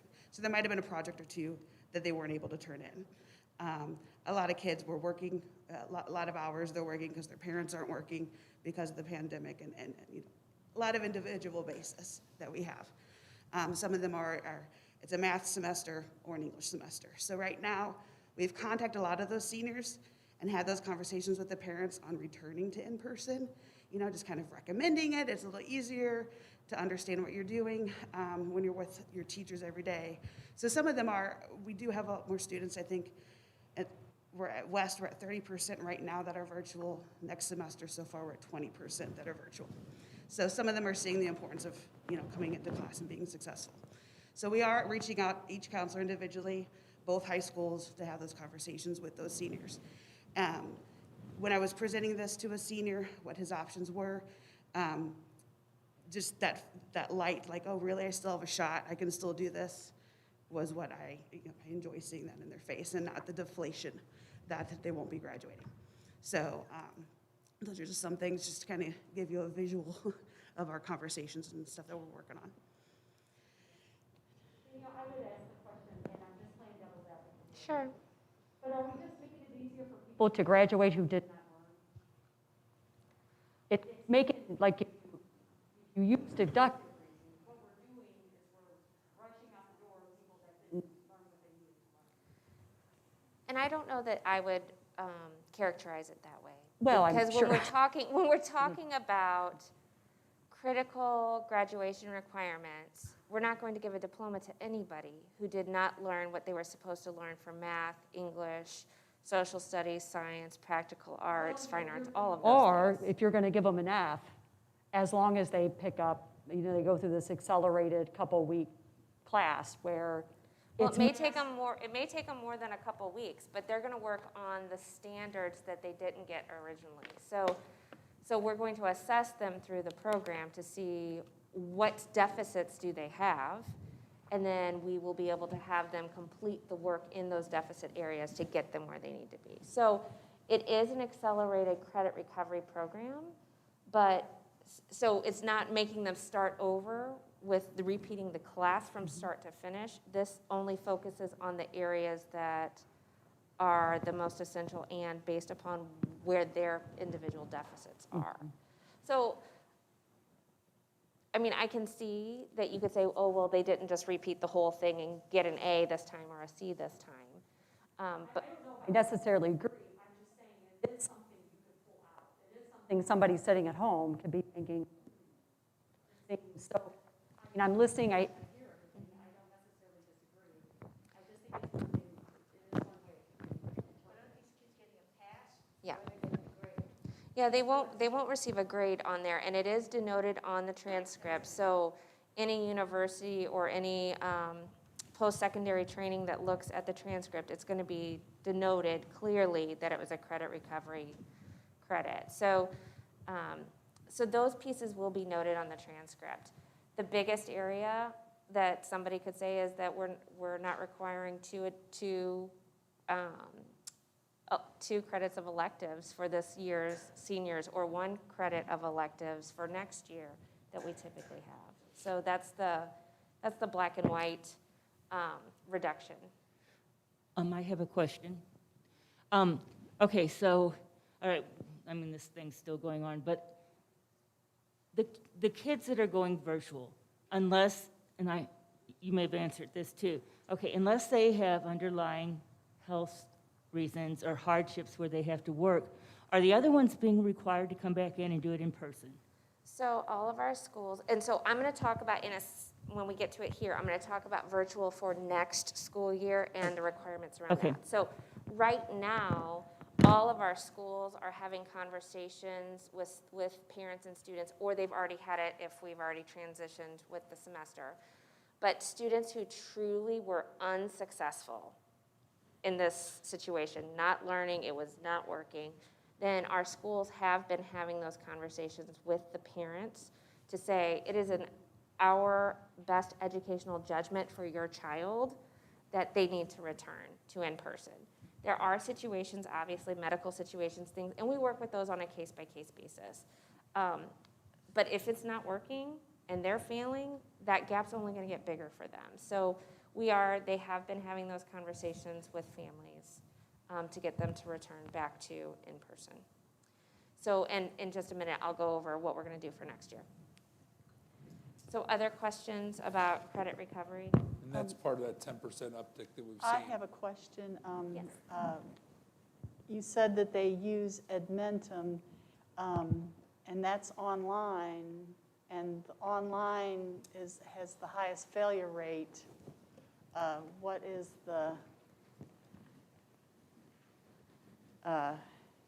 what's the justification for going online for a credit recovery? Sure. And that's a very good question, right? Because we're saying like virtual has not worked for most Right, kids, yeah, right? So when it comes down to us being able to provide an additional option for students, provide the staffing for it, and be able to provide an opportunity for them to move at their own pace, that really does narrow us into the virtual realm. So, and I don't know if Stephanie or Mr. Walker want to talk about this, but we currently have students that are at-risk students at school on this program as well. And so the teachers are going to monitor their progress, they're going to check in with the students, they will have time that they can do one-on-one with the students. But this is a program where they have to want it a little bit to be able to move forward with it too. But you're right. Virtual hasn't worked for a lot of our kids, but in order for us to offer this opportunity, virtual is really the only way that we can in providing it in an additional opportunity outside the course of the school day. One thing you'll see with virtual, our freshman numbers are really high. I can tell you That's right true now, too. almost 60% of our virtual freshmen are failing 2 or more classes. Yeah. When you get to seniors, though, and you're doing this program, for them, they're wanting to get done. That conversation is a little bit different of, this is what you got to get done to graduate. So for seniors virtually, there's a little bit more of that incentive to get done so they can get that diploma versus your younger kids who, and you know this, Ms. Zareb, you've been a teacher for so long. Well, the freshmen have Freshmen- always had a Yes. higher failure rate than any Yeah. other They don't class. understand the credit thing. They don't Yeah. quite get that. And what we're seeing virtually They're is that's a goofy. big struggle for that group of kids. Yeah. A nice part about in-person for us, it's about half. We'll have about 6% of our virtual freshmen failing 2 or more, but only about 30% of our in-person freshmen failing 2 or more. So our numbers are almost half we look at across the board. The difference for that credit recovery, as you get older, they understand this is what I got to do to graduate versus freshmen don't get that. So a little more incentive for that group to do well virtually than other groups. And how do you assess the quality of the Edmentum program? What they've done is they actually go look at our standards, and we've gone into Edmonton. They actually have gone in and lined up our standards and pulled them out so that they match what we're teaching here. We even have a list of courses that we go through, a Plato set of courses that we can do that as well. So it's Okay. actually our standards that we use the kids have to match. Okay, and what level? Is it a 4, or, you know, the level of depth of knowledge or the proficiency? Is it rigorous? Personally, I've not seen it that close. I don't want to give you an answer Okay. without me All right. knowing that All one. right. So Stephanie, do you know the answer better than I do? So Sorry. The Edmentum courses are quite rigorous. They are exactly aligned with our standards. We have specific ones that are Missouri courses. We have Missouri English 1, English 2, English 3, English 4, Missouri Algebra 1, Algebra 2, and Geometry. And then the other courses, the teachers have actually gone through our standards and theirs and matched and pulled out the exact modules that match and have created their own custom courses. They've been using this at Success Campus for several years.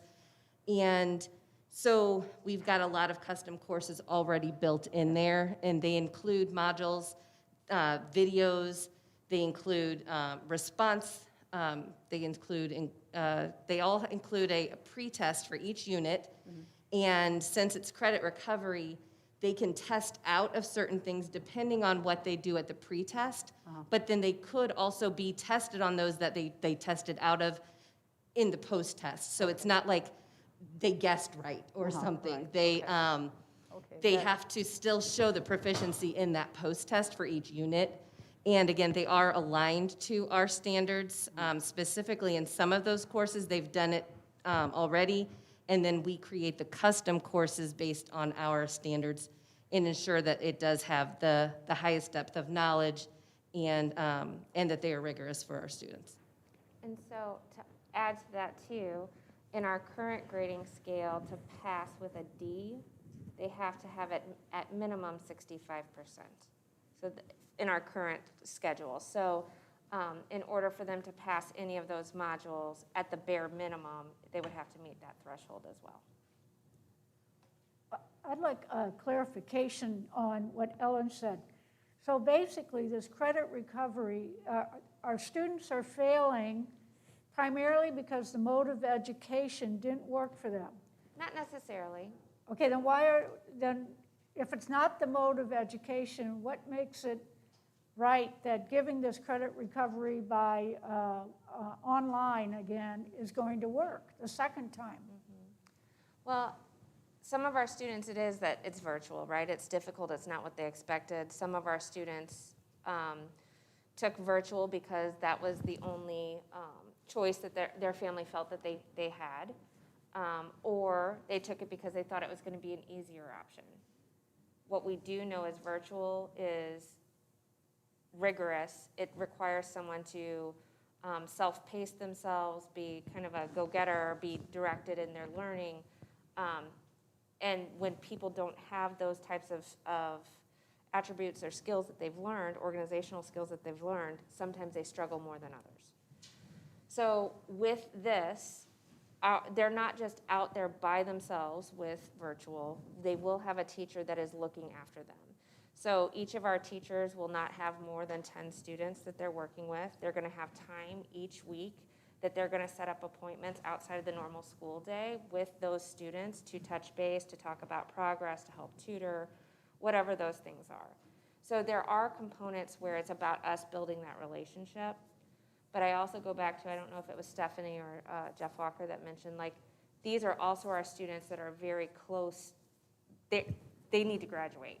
And so there's a level of urgency for many of them that will help spur them through this, along with our teacher support that will be provided. So they're going to get more, so to speak, individual attention. Is that what you're saying? Well, they will get some. It's not like they're going to have an individualized class every single day. That's not the case, because the majority of their work will be independent work on the computer that they're completing on their own. However, another difference is they're not just sitting through a class to sit through a class to eventually, like, they see, like, these are the skills we have to finish. These are the things we don't. Like Tina mentioned, they pre-test out of things that they already know, and they focus on the skills that they don't have yet. And so that also is a motivator sometimes for our students when they truly see, like, these are the things I have to get done, and then I can be finished with this class. And we've used, right now, Edmentum is actually used as success with those kids there. We've actually done this program before in the past to help kids out doing the summer school or doing after school. We've done this before. So some of those kids, this is not something new. Kids have done this and used this, and we've seen some success for helping kids graduate by using these programs as well. Okay. So I just want to make sure you knew that. Thank you. And this is just the outside normal school day. Right. I think we've been spending so much time on that, I think we need to remember that that's just part of credit recovery. Right. The other part is within high school during the day, which And is that's more of important. repeating a class from start to finish. So those are some of the things that we're trying to put in place to help support our students through this pandemic and to get them back on track for graduation. So unless there's more questions on this, we're going to move on to the next slide, which is about dual enrollment and dual credit. So Dual enrollment, we've had availability to students for a long time. So students who meet a minimum GPA requirement, they're on track for graduation. If they want to take a class at the community college, or potentially we've had students go to UMSL or to Lindenwood, then we can create a release block in their schedule, allow them to attend, and that's great. So now what we have with St. Charles Community College is we actually have an early college program. And so with that, our students who are seniors, who are on track for graduation, they do have the opportunity to actually attend classes full-time their senior year at St. Charles Community College. And so with that, our counselors, there's an application process. Our counselors work with them on their course selection to make sure it'll fulfill the graduation requirements that they still need, and also help them take classes that eventually will help them in their courses of study at the university. And so with this, St. Charles Community College has deeply discounted their credit hour rates for our students. So they'll be paying $50 a credit hour, which I think right now, like their normal students, I think are paying over $100 a credit hour, like maybe 105-ish. Wow. 106, okay. $106 a credit hour. So this will be $50 for them. And all of the courses that they'll be able to take are Core 42 approved. And what that means is there was legislation a couple of years ago that colleges in the Missouri Public University system, there are 42 core courses that if you take them at any of those public institutions, they will transfer to any of the public institutions. So St. Charles Community College is also a part of that. So any course that they're able to take there through us will transfer to Mizzou or UMSL or wherever they might choose to go within the state of Missouri. So that we're pretty excited about as an option for our families. Any questions about early college? Well, this question is going to sound stupid, but I mean, so selfishly, I'm thinking I have a senior next year. Why wouldn't I want her to do that? So you certainly could. If she's on track to have A+ dollars or earn the A+ scholarship, the one downside to this is A+ money cannot be applied to this year of college. So that's a downside if she's on track for that. So that would probably be the one. Stephanie, Do you want me to answer that too? Because she had a student go through it. I did. So so in Wentzville, they did this back when my daughter, before she went to college, they started her senior year. And I also have a son who at the time is, like one of the top percentage of his class. So for him, it was more important for him he wanted to get those weighted grades and get that weighted, the AP classes and things like that, where this was perfect for my daughter because she could take the credit at the community college and pass it without having to pass an AP test to get the credit, or to get the college credit. So anyway, so she ended up going into Mizzou with like 27 credit hours, which was wonderful because I think in total, ours was more expensive, but it was still like ridiculously cheap, so she can graduate a year early.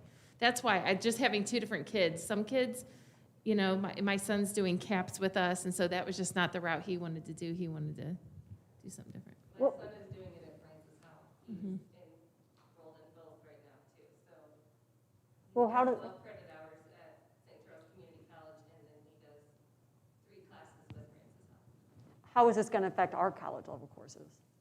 Will it?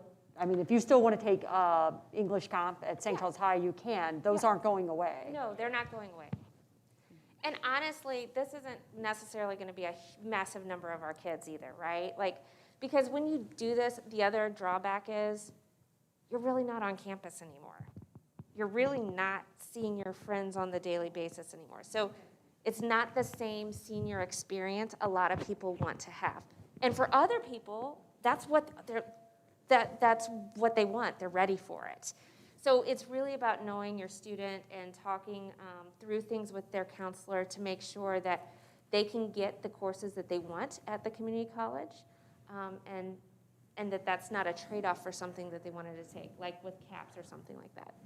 And we certainly, if they wanted to take one class at the community college or a couple of classes, depending upon where they are and how we can work their schedule, that's a possibility as well. So it doesn't necessarily have to be all or nothing.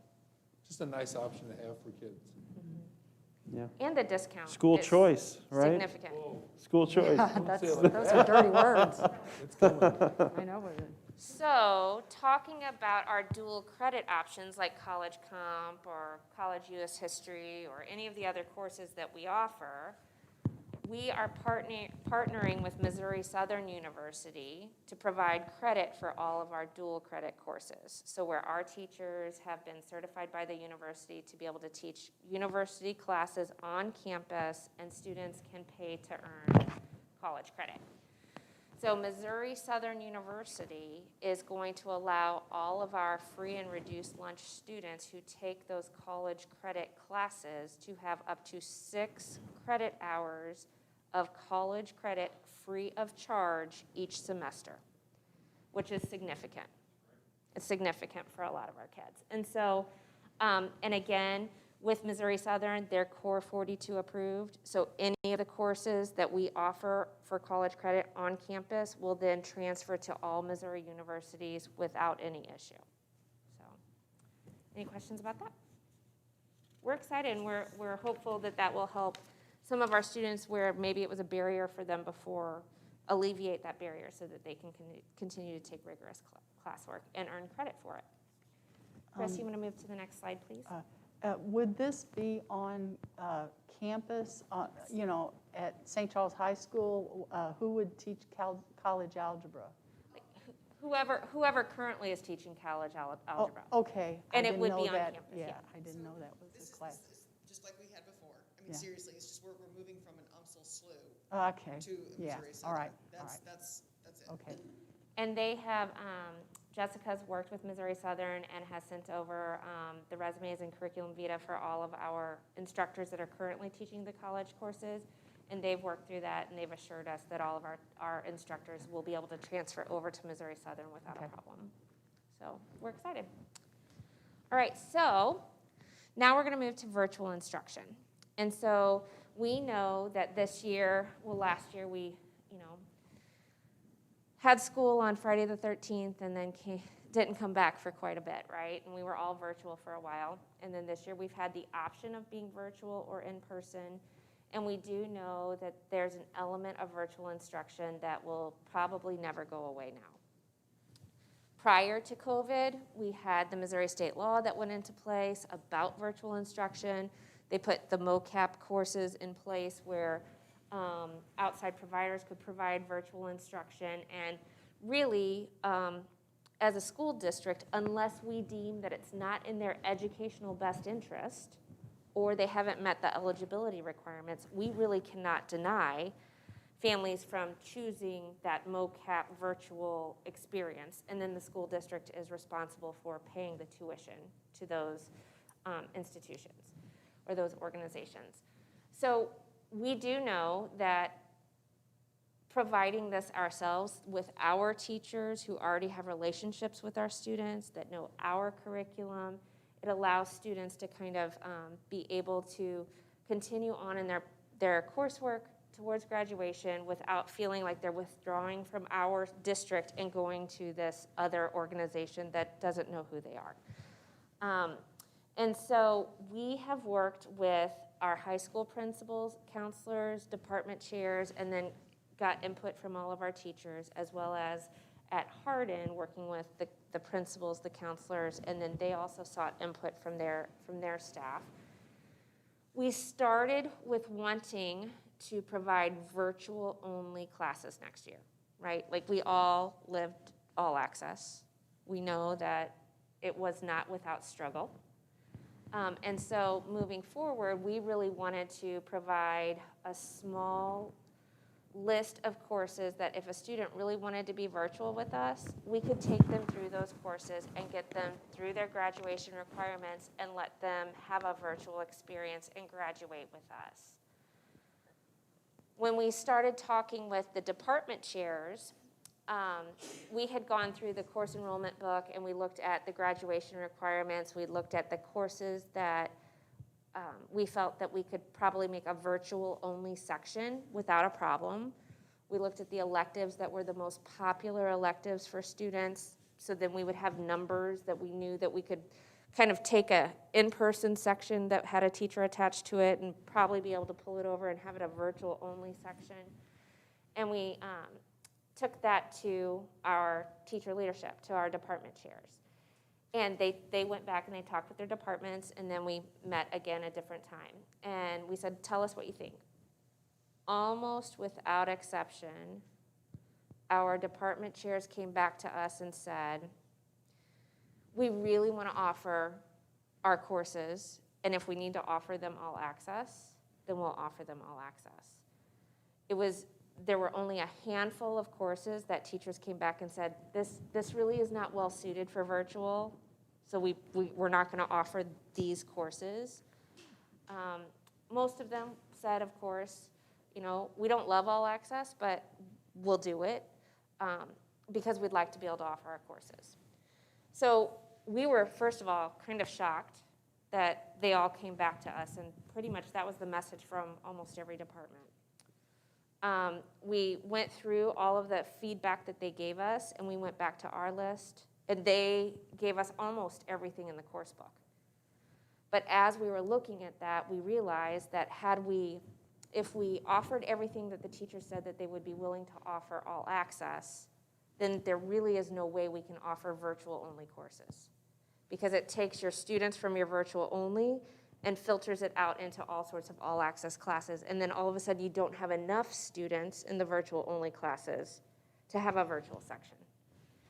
So we went back and we looked through historical enrollment numbers again and what the teachers had mentioned. And so we tried to find middle of the ground, the courses that we felt pretty strongly that we could still offer virtual only, and then we added to it with some additional courses that potentially might need to be taught via all access.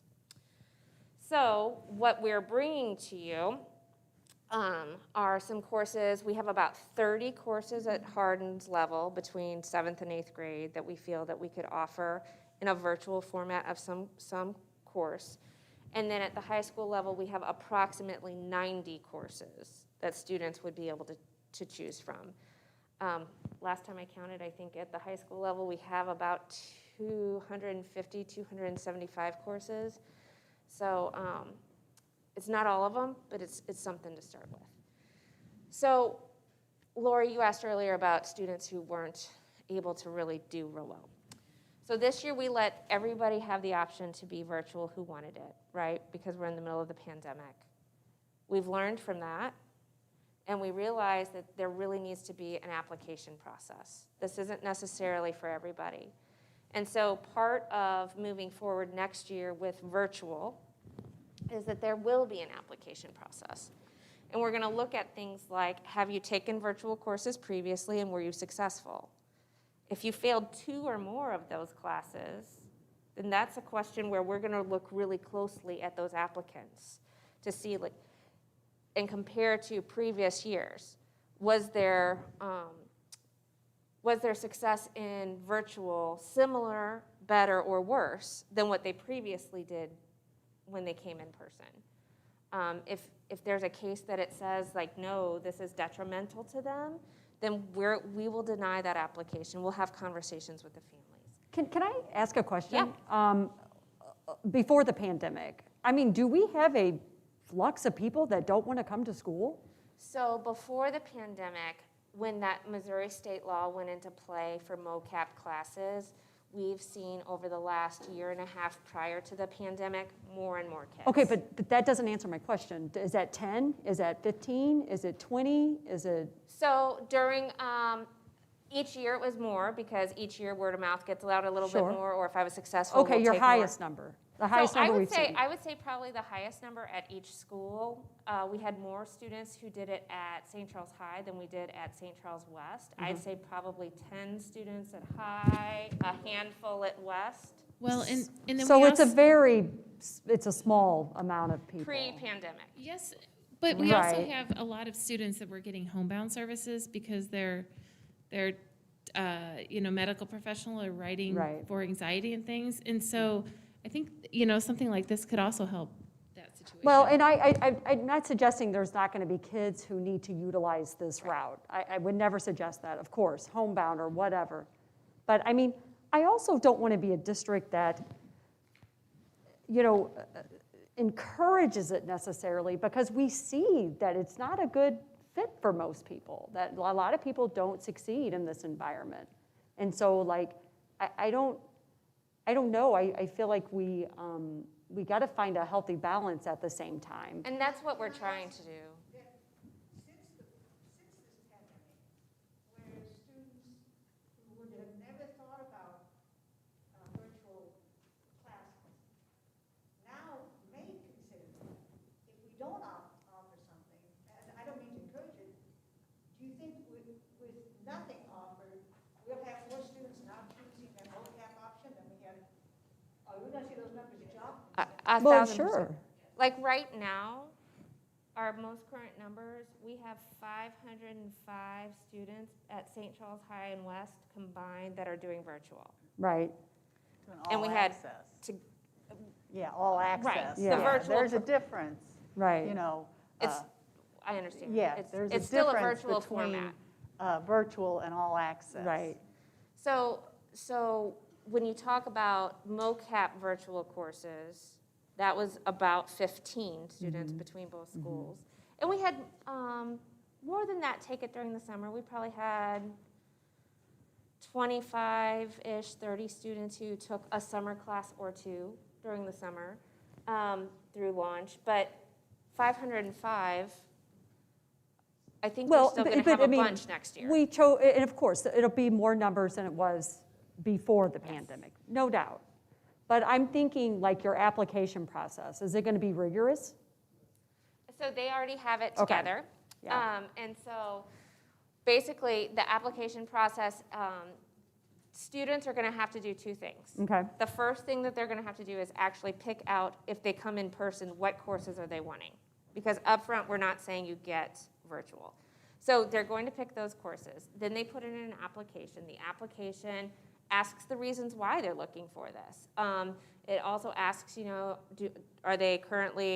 they have a 504 plan? Are they receiving IEP services? Are they an ELL student? Do they need additional support in different areas? Then we also when all of their information comes through and they select the virtual courses that they're hoping to have, then our counselors look through those applications and they immediately start looking for current GPA. They're looking at, have they previously taken their any virtual courses, and if so, how did they do? They look at, if that's the case, then how did that compare to previous years or previous semesters when they hadn't had any virtual coursework. And So I guess my question is so what if just cause? I want to be virtual just because I want to be virtual. And hey, I stayed home during the pandemic and I did okay. I got C's. I did all right. Does that mean I can stay virtual? Is there a reason to tell me no at that point? So in that situation, if we wanted to say, no, we're not going to offer a district option, Okay. that family would choose MOCAP. Okay. I would not have any way to deny that Okay, person so from that was, taking MOCAP. okay, so they can, just because they want to, they can I stay would have home. to have an educational reason To say why no. it's not in their best interest. Okay, thank you. Or that they didn't meet the eligibility criteria. Gotcha. Which is all about Jeff's enrollment dying to periods tell and me stuff. something.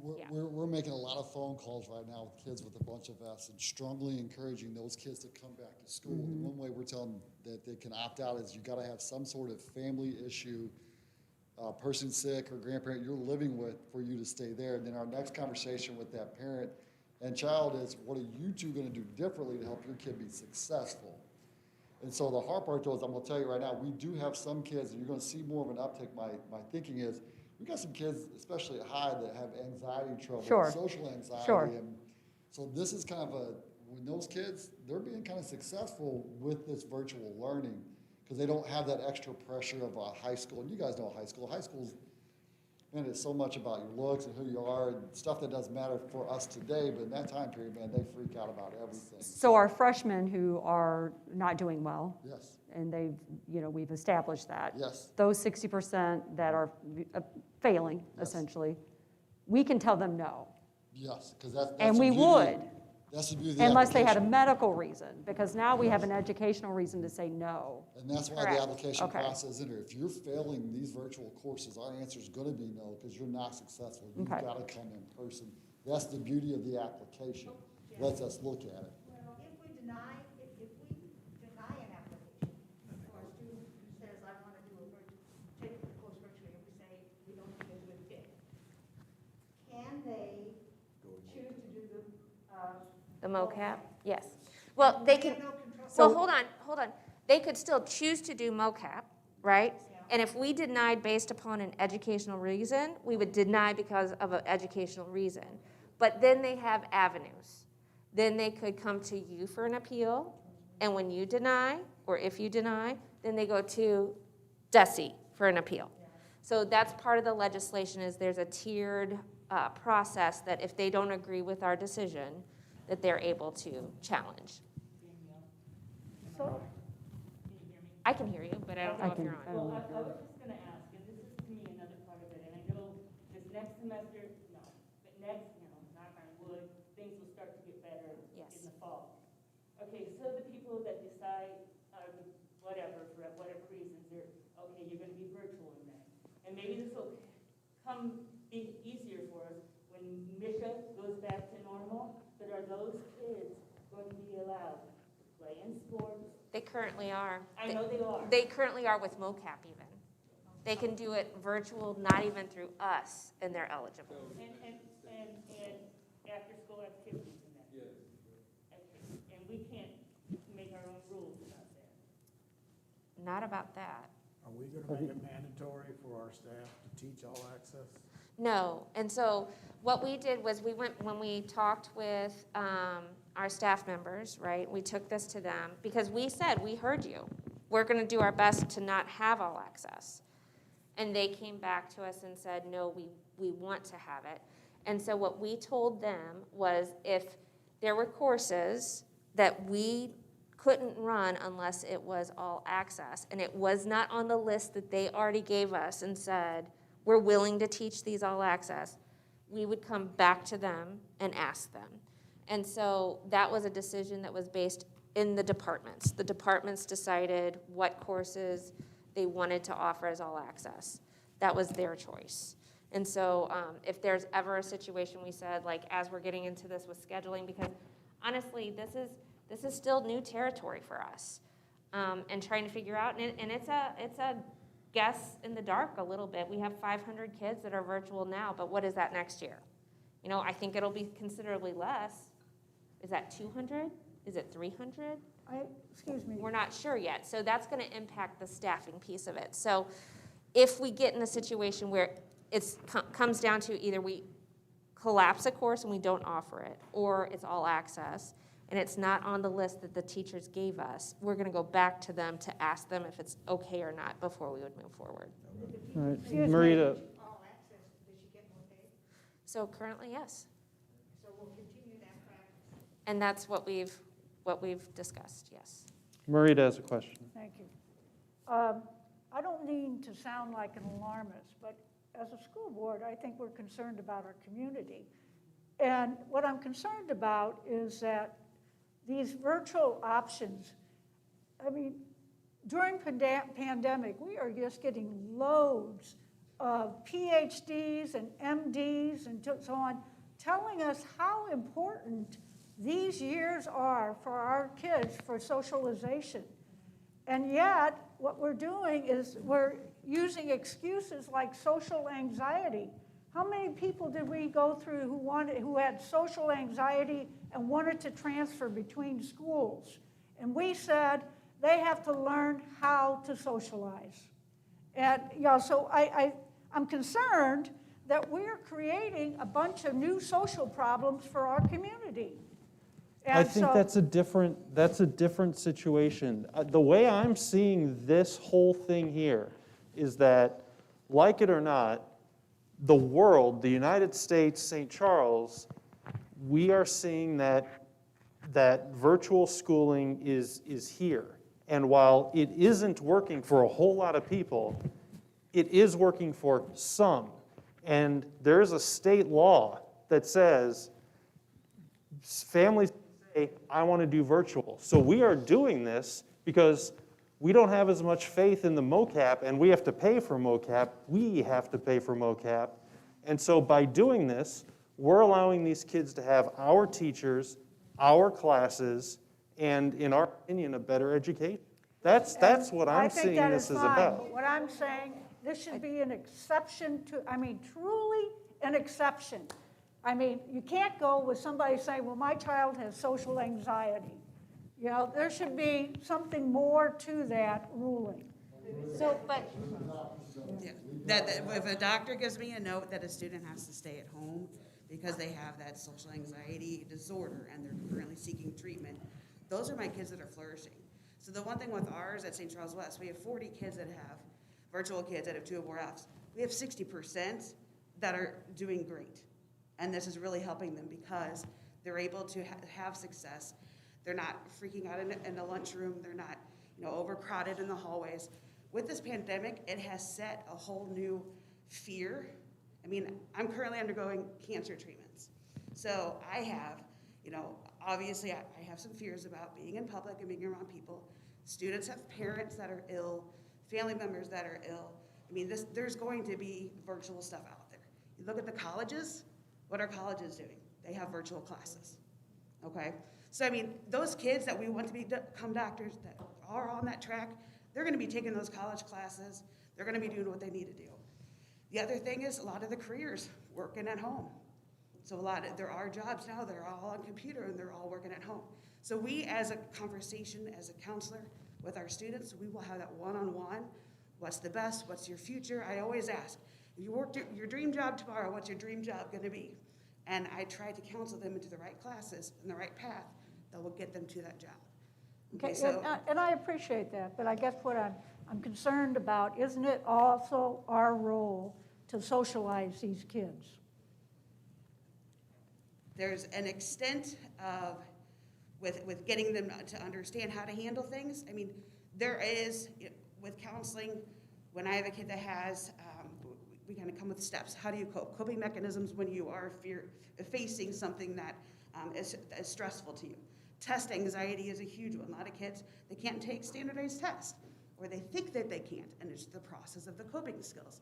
So those are avenues that we try to work with our students individually, but a lot of times we're outsourcing those kids to, they already have a doctor, they already have therapists, and they're working on a lot of that stuff. But we're seeing a lot new problems arise. I mean, the depression rate, the anxiety rates, it's pretty alarming with what our kids are doing right now, and what they're stressing themselves out with. So it is very different. I've been in the district 22 years. This is my 22nd year. I grew up off Elm Street. I've been around here, and things have changed drastically. Just with what kids are seeing at home, what kids are seeing socially, and just the weight that they have on their shoulders, and what some of these virtual classes are allowing some of these kids, they're seeing that success, and it's really good. So I know we're coming up here with the bad and the good, but there's 60% of the kids that it's working for. I don't think, my take on this is that I don't think we're encouraging more so to start getting away from our social high school experience, our middle school experience. But since there is the law, and since we do have MOCAP in place, and since this year has shown children, like it or not, that they do have options to do virtual learning, if we do the proposal that you're talking about, I see it as, one, there's still the application process. It's still not going to be encouraging kids to take it, but it will encourage, or at least I hope, keep students in our system rather than being able to do the MOCAP. And some of them who just are bound and determined to do virtual classes might go through all the steps that Daniel just talked about, which is real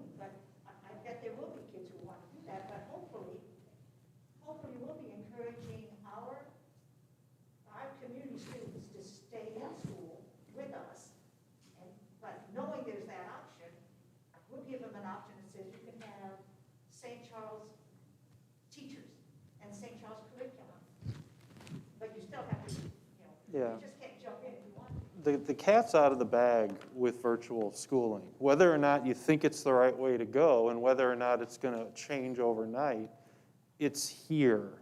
And I think the way we can manage that evolution, however that's going to look in the next 1, 5, 10 years, I think this is the way to do it.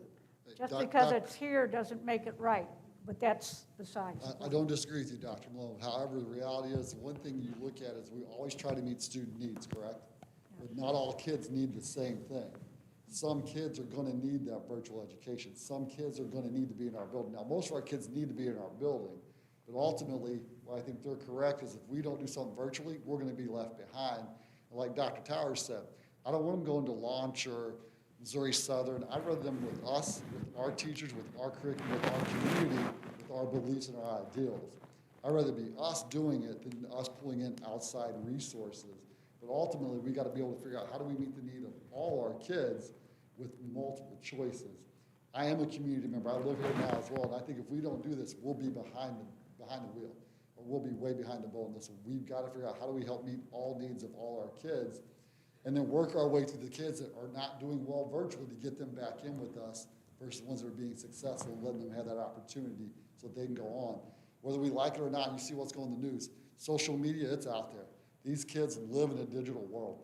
My son never turns the TV on, yet he is on his phone and that social media left and right.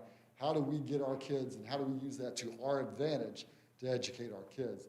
That's our job, and that's what we're looking for. I think we've got to think about this virtually as well, too. Well, I would go for it if it were truly the exception of the rule and we just didn't grant it, like giving potato chips out. Sure, but that Missouri state law for virtual instruction does not help us with that. Unless we have a reason to say it's not in their educational best interest, we cannot deny. And so that's the piece that's going to be the kicker for all of this. Because we do believe in what our teachers do with kids and the connection and the relationship and them still being a part of our community. And when you talk about mental health, the kids that are in our virtual classes, they are still connected. And so that's definitely a piece. Like just the financial piece that kind of goes along with this. Had we sent our roughly 1,500 virtual kids out to MOCAP this year, we would have paid out in nearly $10 million in tuition. Yeah, but you would have had no teachers. That would have been the trade-off, right? That would have been the trade-off. Wow. And so when you start thinking down that road, either we plan for this and we're able to use our teachers to provide that instruction within a schedule, or if we don't plan for it, we don't have that schedule to provide that opportunity, then our only choice is to go MOCAP, and our only choice is to pay it out. And so just for the 500 students that we had this year at the high school level, that would have been $3.25 million in tuition that we would have paid out. We have no control over that MOCAP program. No. So I'm still just repeating that at least having the option I know, of can I say more? virtual or all access program keeps it homegrown, I guess I'm not saying that. But my other question is, as vehement as some of our teachers were about they didn't want to do all access, and as exhausting as all access is right now, it is hard to do, and yet most of them are willing to do it extra. It almost seems we were surprised. unbelievable how upset they were about it, how when I visited a high school, how much they did not like it, how it was not working. I'm sitting here almost in awe that now all these same teachers are going, you know what, no, I changed my mind, I like it, I'll do it. Yeah, I don't think they're saying they like it, but Yeah, they're but saying I'll that do it's it. appropriate. I mean, but They it was know the just, use of it. They know why we had to do it. Yeah, And they understand it's I a find that Can interesting. I know we talked a lot about this, but let me just put this in perspective for you, because I'm just listening. Right, we're having a combination of a conversation here. So our track record, I mean all of us in this room in our district, during a pandemic, yeah, we shut down like everybody else did in the spring, but we have had 60% of our kids come to school in person for the first semester. That's unheard of. We're one of 4 school districts in the whole area that's done that. So now we are making conversations We're not forcing them to, but we're having conversations, you know, conversations with people, with families saying, you're not being successful. How can we help you get back in our schools? And now we're seeing 70% of the kids come. So now we're gonna be up to 70% by the 19th. That's 70%, and there's a lot of schools that still don't have 0% of kids in their schools. So our track record, and I mean us, I don't mean just, is saying we do want our kids in school. However, now we're having a conversation about two things, I think, and we haven't talked about the other piece of this. Yes, we're talking about the use of virtual or online learning because there's a need for it, and there is obviously more in the future of that. That's great. But I'll tell you right now, there are going to be families, and I totally hear you all, and I know that's why we put it in place, that we're going to have a process. It's not going to be like this year where it's like, make your choice. There's going to be a process. But I will tell you right now, and I don't know why I'm being so passionate about it, but if we don't have a plan in place for virtual, even with the thought of what does this pandemic look like, and I hope the vaccines work, I hope everybody feels great, but we felt pretty great this summer. There for about 3 weeks, and all of a sudden, bam, here we go again. And so if we don't have a virtual, and if you want to go mocap, you want to do something, okay, but we better have something in plan, because if we don't, we're going to be in trouble.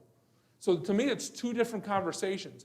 What does next year look like? Because I believe we better have a virtual piece in place for kids and families, and we'll have a process. It's not just, hey, sign up, but our track record has been, look at our track record. Kids come to school, we want you at school, so that's not going to get lost.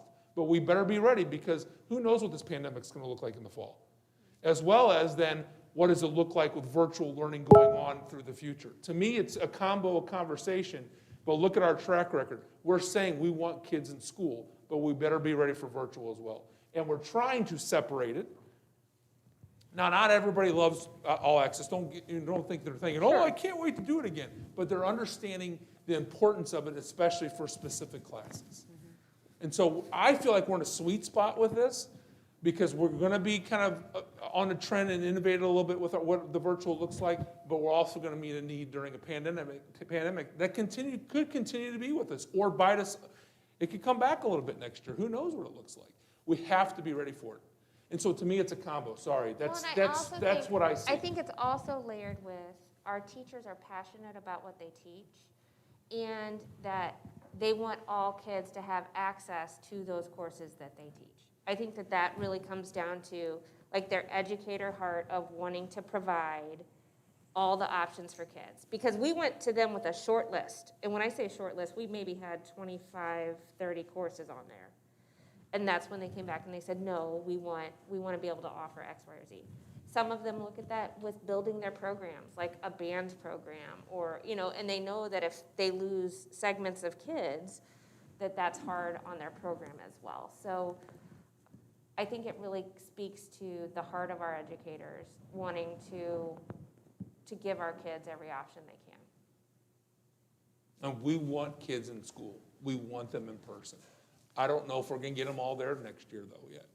We have to be ready for that. We have. Exactly.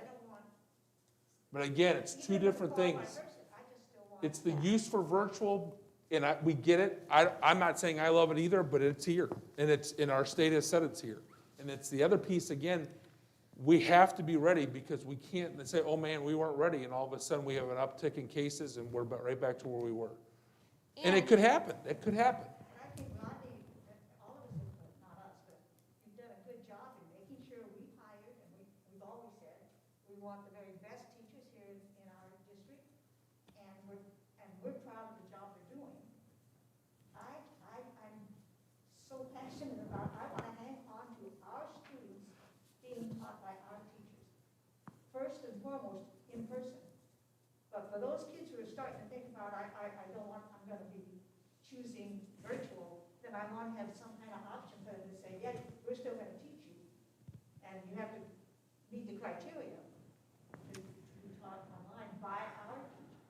And just to be clear too, even if we offer a virtual option, we can't deny the MOCAP. So if we offer the exact same courses virtually as they find with a MOCAP provider, we can't deny them that.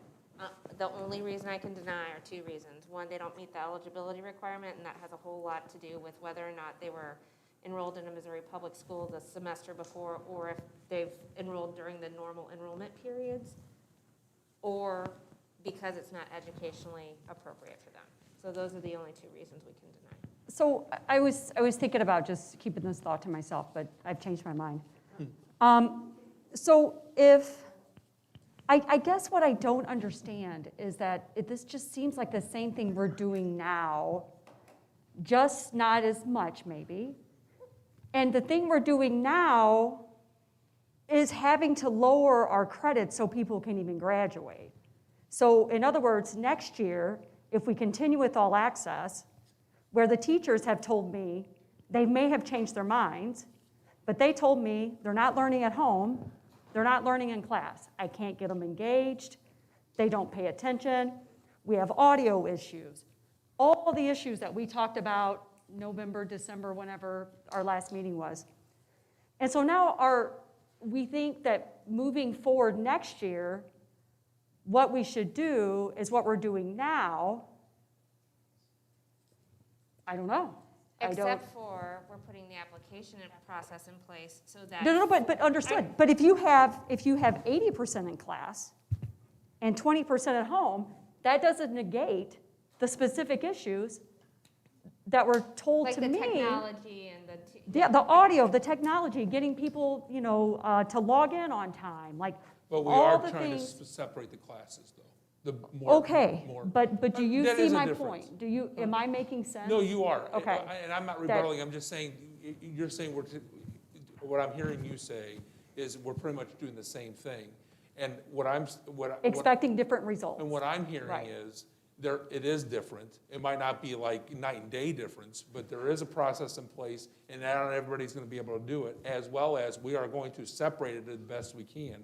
So it's not. But Jason, exact- again, I understand that you're telling me that those kids that did not do well virtually, hopefully will be sitting in the classroom. Correct. What I'm saying to you is that even if these kids are still sitting at home, that doesn't change the engagement. It doesn't change the audio issues. It doesn't change. Not for the virtual kids, but for the in-person kids, hopefully we won't have that But the many teachers told me classes. the in-person kids are the ones they have a hard time engaging with. Remember, we had this conversation. But yes, but so they've given them headsets, or at least you have headsets on order to help with audio, issues. And it's going to be a different group that's at home, because they're dealing with the group that's not engaged, that's not logging in.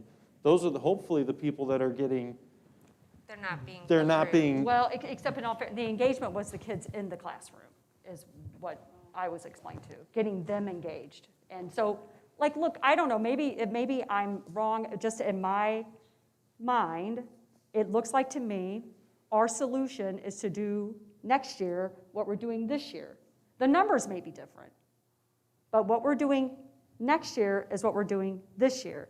And this year, I think we can all agree, has not been our best year. So that's my point, and I'll leave it at that. So it just doesn't, I don't know. And I hear you. I think what I'm hearing is, and what I've seen, and as we've met, is we're trying our best to separate the virtual and the in-person, so our in-person kids can have a different experience. We will still have some virtual kids. We might still have some all-access classes if those classes need to be there, but it will not be as many as we have. And you we're guys going to try to separate it, and we're going to try to make sure that we think there's still a piece that needs to be there for virtual, pandemic, mental, whatever it is, or they just are going to choose to be virtual, and try that and see if that works. But we're going to try to separate it as much as we can. Understood. And if you don't have the stomach for it to move down this path, our original plan to our high school teachers was a very short list of classes that we felt that we had enough enrollment in that we could most likely be able to provide those as separate virtual courses. So we can go back to that very short list that allows students the opportunity to graduate with a virtual course load. It just does not give them the choice for all of the courses. Does that give them incentive to be in the classroom? Well, I mean, I guess the deciding point is what motivates a kid. So if a kid really wants to be a virtual kid and they have a lot of reasons why, and they're that high anxiety kid, they're probably going to figure out a way to stay at home and do their work at home. If we don't offer the courses that our teachers have come back to us and said, we want to offer these, then that, on the flip side, could motivate people to come to school because they don't have the option. Or it could motivate them to say, I want to take MOCAP because I can take Japanese. But at the and I can expense take- of our kids sitting in a classroom. That's, you know, is it at the expense of our kids sitting in a classroom? And here's what I'm going to tell you. I'm not saying I don't believe that some teachers have said, look, we'll do all access if we have to because we want to. But I'm telling you, with my own ears and my own eyes, I was told it's not working. This is not working. And We had a joint Zoom meeting from both schools, and Walker was on it. Oh, Stephanie had to leave. The principals, the so counselors. Jeff, all your teachers are cool with all access. I will say this, what they were looking at was, if we've got to continue to do this, we will do it another year because that's what's going to help us. So temporarily. Temporarily, yes. They are not a fan of all access, not going to lie to you. That's why we're trying to separate that virtual from the in-person. That's why I was surprised by the group that they actually came back and said, if we're unsure of what we're doing next year, we will continue all access, just because that allows us right now to continue to quarantine. So if it's a temporary solution, why don't we just do the 30 virtual classes next year? That way we don't have to have the all access.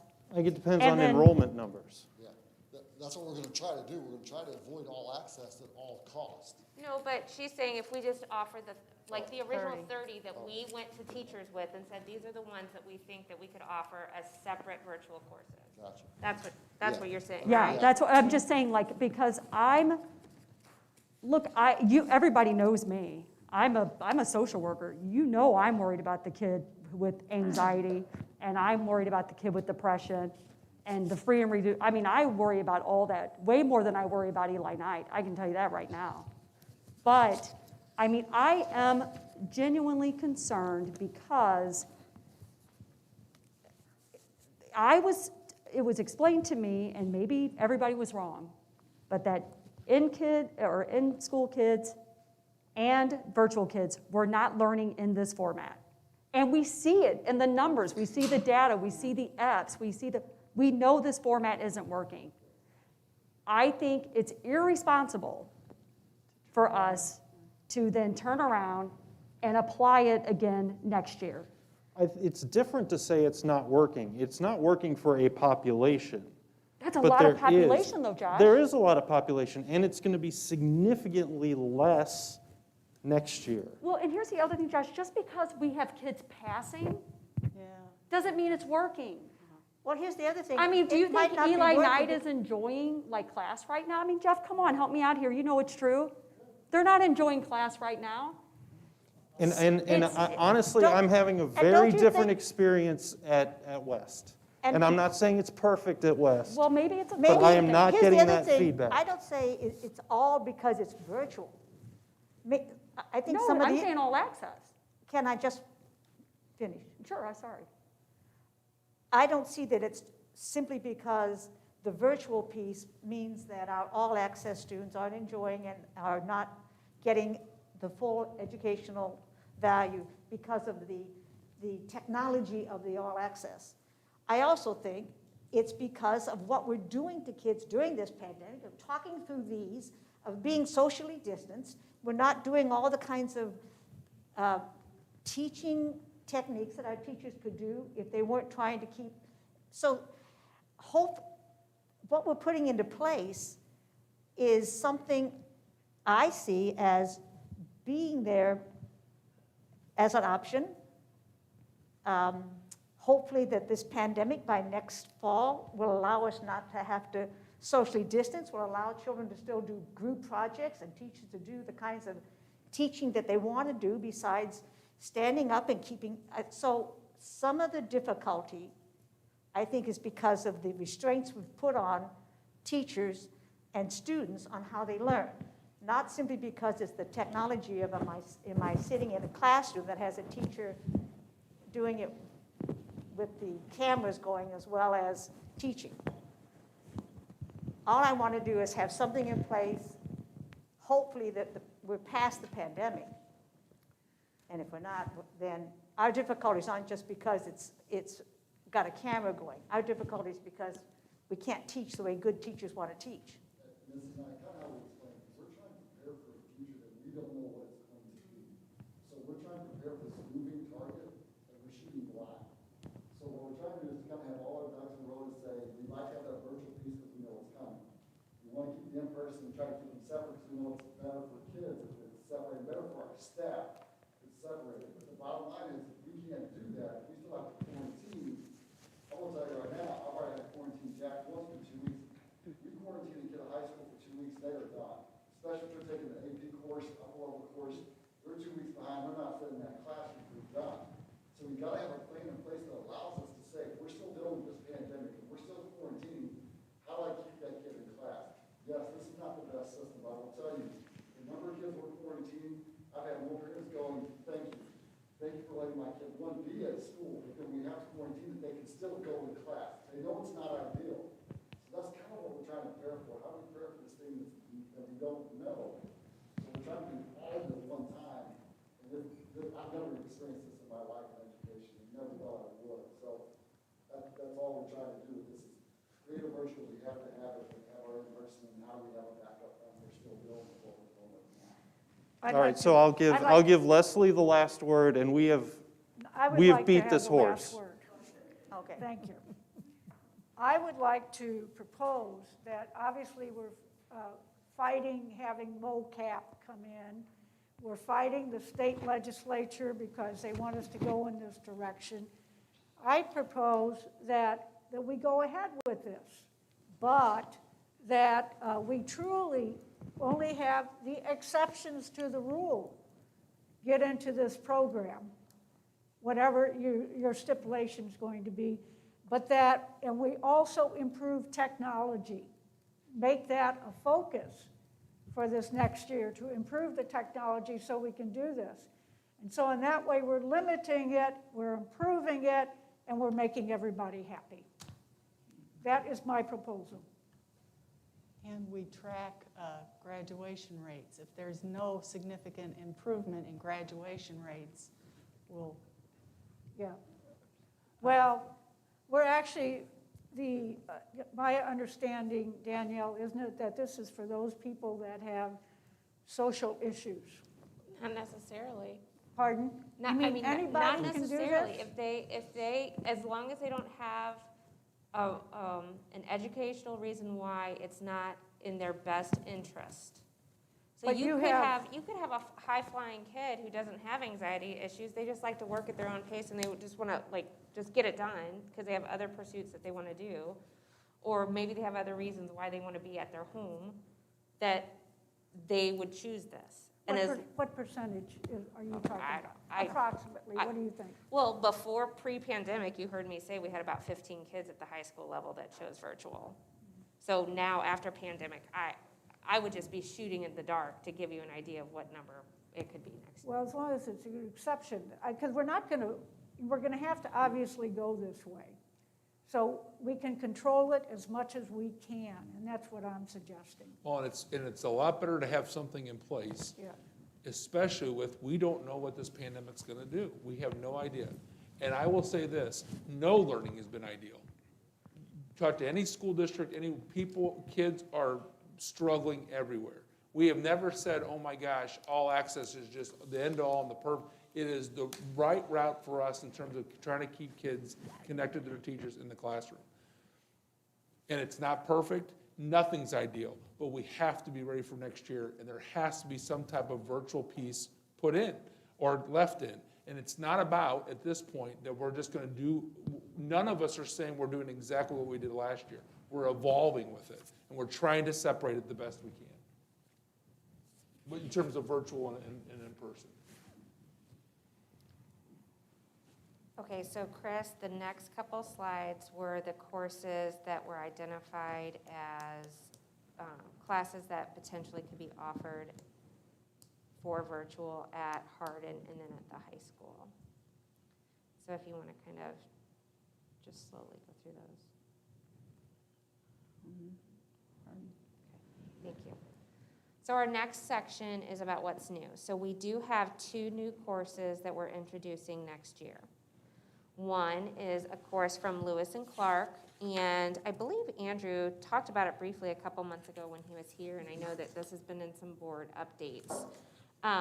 But we are looking at adding a half-year program or a half-day program at Lewis and Clark that students could be in either for 1 year or 2 years. And it would be 3 units of credit per year, which is typical of the Lewis and Clark courses. And they're looking at providing a law enforcement course. And so anytime they look at Lewis and Clark to add courses to their lineup, they look for areas that are high demand, that they're having a hard time filling. There has to be community support around those courses. And so law enforcement is one of the areas that they looked at.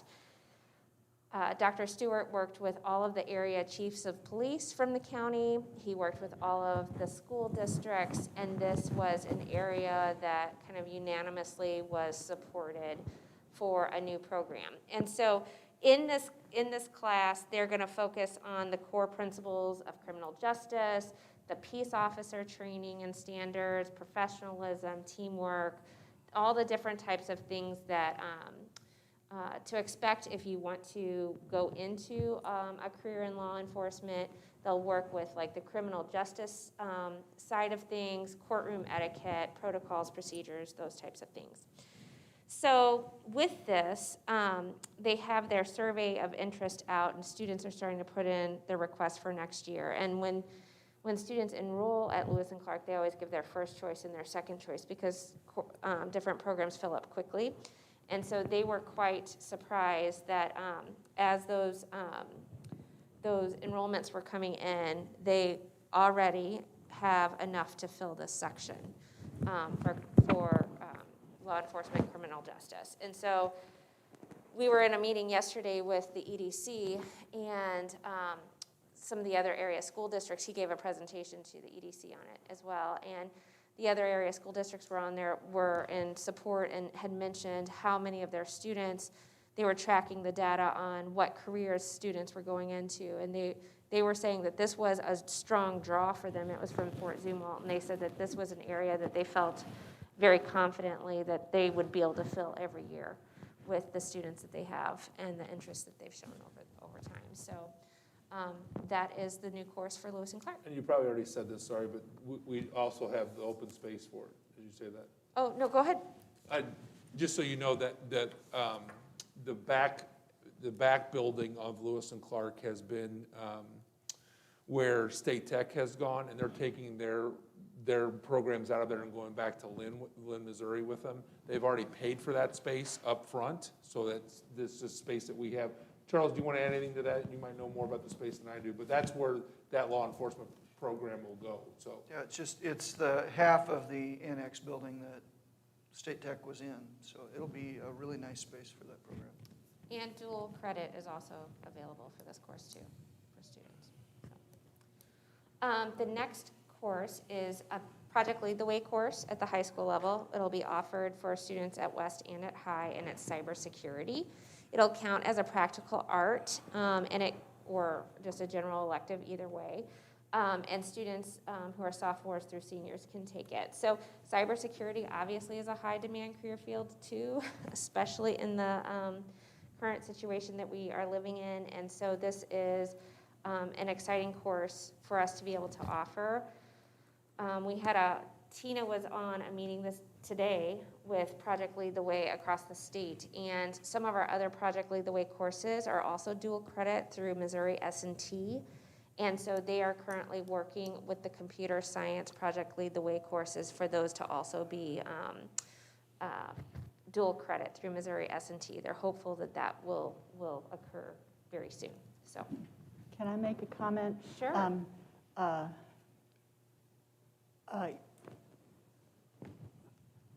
I see a tendency to add new classes without removing old classes, and we're spreading ourselves kind of thin.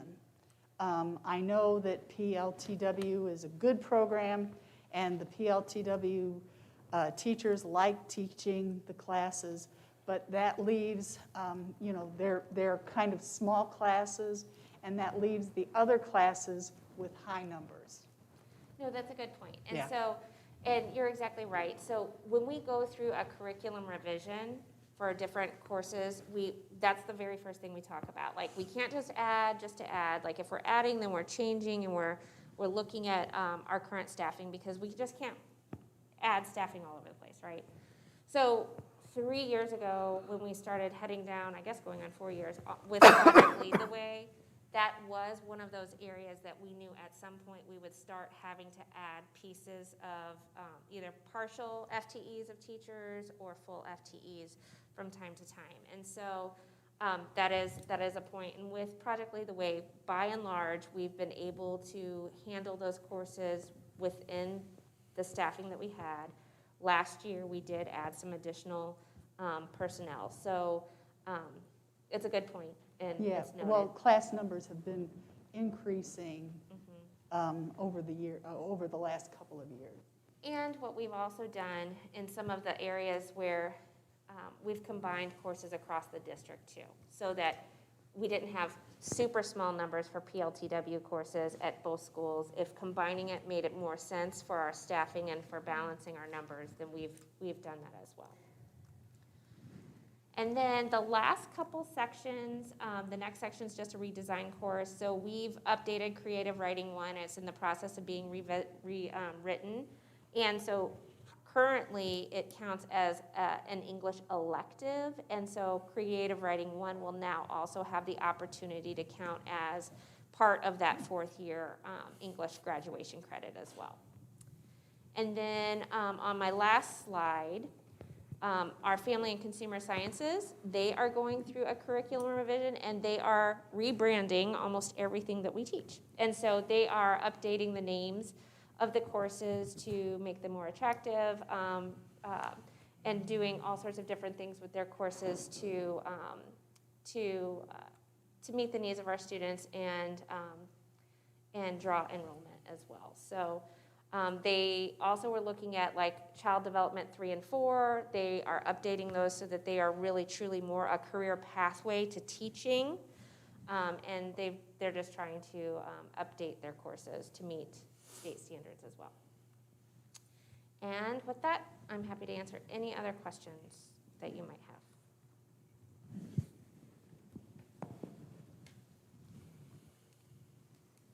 Anything else for Danielle?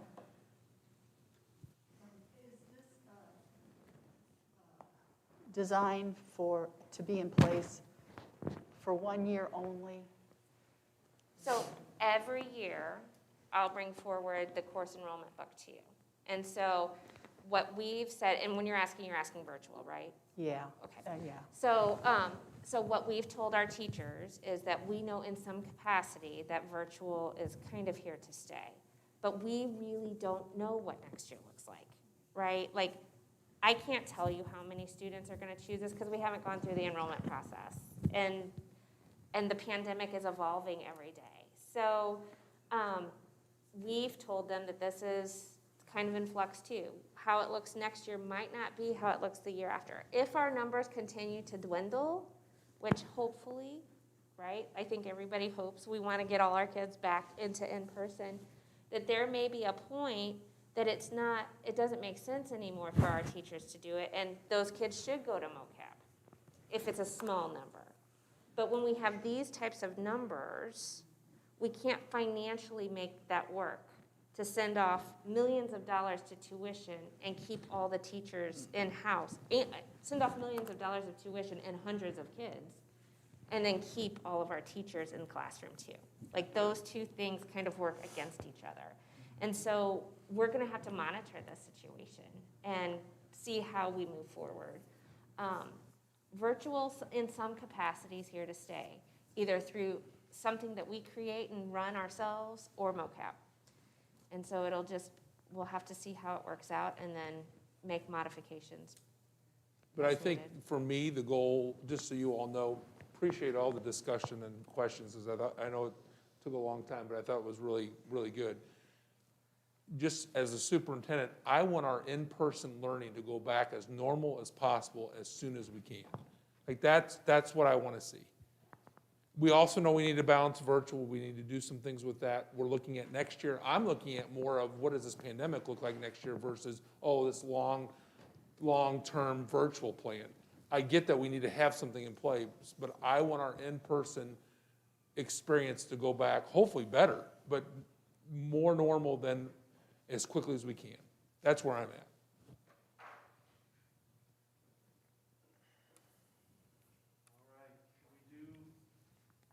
I need to get off mute. We do need a motion, please. I move to approve the secondary course enrollment guides for 2021-2022 school year as presented. All in favor? Aye. Opposed? Motion carries. Thank you. Thank you, Danielle. All right, resolution to purchase property. Charles. So just a very quick summary. I know the board has been aware of this potential real estate transaction, but for those who might watch us live or recorded, I'll just share that 809 Lindenwood, which is the property that we're proposing that we purchase this evening, is immediately adjacent to the parking lot at St. Charles High School and was recently damaged by fire. And so the owner approached us with the potential to purchase that property. It does square off the lot. And at this point, we would be purchasing the home and then demolishing the structure, probably leaving the two-car detached garage, and then leaving the lot as green space in the short term. At some point, it would allow us to consider reconfiguring or adding a few more spaces to the St. Charles High student lot. And so you see in board docs, there's a resolution authorizing the purchase, and then just to accompany it as documentation is the executed real estate contract. And with your approval, then we will be closing on that purchase on Tuesday the 19th. I'll make a motion. Thank you. I move to approve the resolution to purchase property located at 809 Lindenwood Avenue, St. Charles, 63301, as presented. All in favor? Aye. Opposed? Motion carries. Thank you. 901, 9.01. So a couple of points before the financial report in formal. To Danielle's point about launch and the cost there, that's a real threat to our in-person operation. And so one of the things that I know that I've felt it was important and is really our best, one of our best weapons against that are our teachers. And so using our teachers for our own virtual programs is the best thing that we can do to convince our parents not to use Launch or another mocap provider that will cost us a lot of money. The second thing I'll say, and it's been mentioned already just briefly, but I want to point out that many of our St. Charles County representatives in the legislature are very, very fine men and women, but very few of them support their public schools when we're talking about these issues that are broadly called school reform.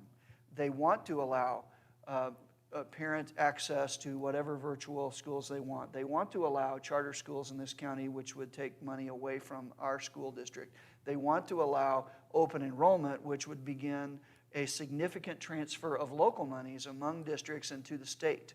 So one bill that I'll just point out in particular that I think that you as our board ought to be watching a bit is House Bill 543, which is sponsored by Representative Brad Polite from over near Warrensburg. He's a retired school superintendent. And this bill would allow open enrollment across the state of Missouri. There are a couple of reasons why I think this is a bad idea for us.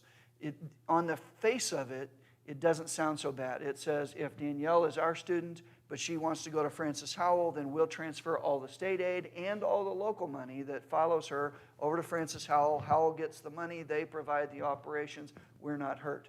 But what that does do is, in our area, it could allow a significant exodus from failing school districts or districts that are not doing as well as we are to those that are doing that. And if you remember 5 years ago when Riverview and Normandy were unaccredited and we all of a sudden had this big transfer of students out of those districts, the greatest fear was not for like Francis Howell, who took a lot of Normandy kids. The fear was for Ferguson Florissant, Rittner, Jennings, those people who are right around them who could also be swamped by students and might then also get taken down.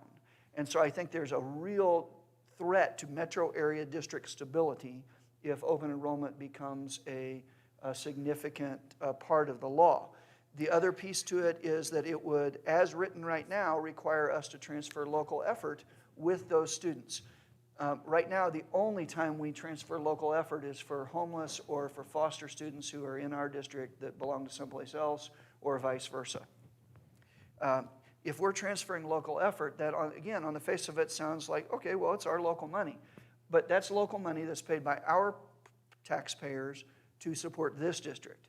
And the law as it has been proposed would require us to transfer it to other districts, or if we pay more for our students than they do for theirs, we pay what they pay, and then the remainder goes to the state to be dispersed wherever the state wants it to go. And so, again, I think as our property owners, our taxpayers, they would have a significant objection to that, in my opinion. And so you as board members, I'm sure you'll be getting updates from MSBA along the way, but particularly watch this bill. It's because it's been crafted by someone who worked in education for a long time, it is a better bill than those that they tried to pass 10 years ago for open enrollment. But it still has the same effect. And the other big thing that is still not well taken care of here are our students who cost us 3, 4, 5, 6, 7 times as much as an average student. Those students, we love them, we're glad they're here. If someone with a physical or intellectual or emotional disability needs those services, we provide them. The state provides us with a little extra back from the High Needs Fund. But if those students can cluster wherever they want to go, then it could really become a burden for districts where those students transfer to. And they would reasonably be allowed to transfer every year if that's what they wanted to do, just like any other student, which makes it very hard to have that continuity of service. So be careful about House Bill 543. We may need some of you to call some legislators on that. Hey, Charles? Yes? What do we think? So if we asked you, because you have a very eloquent way of bringing these concerns objectively, if we asked you to draft a letter for our next board meeting in February where we could read it, and if the majority of the board agrees, we could send it to governor, state senators, and all that, would that be a reasonable? I certainly don't mind to do that. I mean, it's something that I know that that's probably something that I've thought about for myself personally on behalf of my professional organization, MOASBO, but I don't mind to try and do that if you would like that. I think this or some other vehicles are likely to begin moving pretty fast. However, if you've been watching just late breaking news, we're all safe next week. The House is adjourned for the week because they've got so many people that have COVID that they can't meet. So, depending on your perspective, maybe a maskless legislature isn't a bad thing.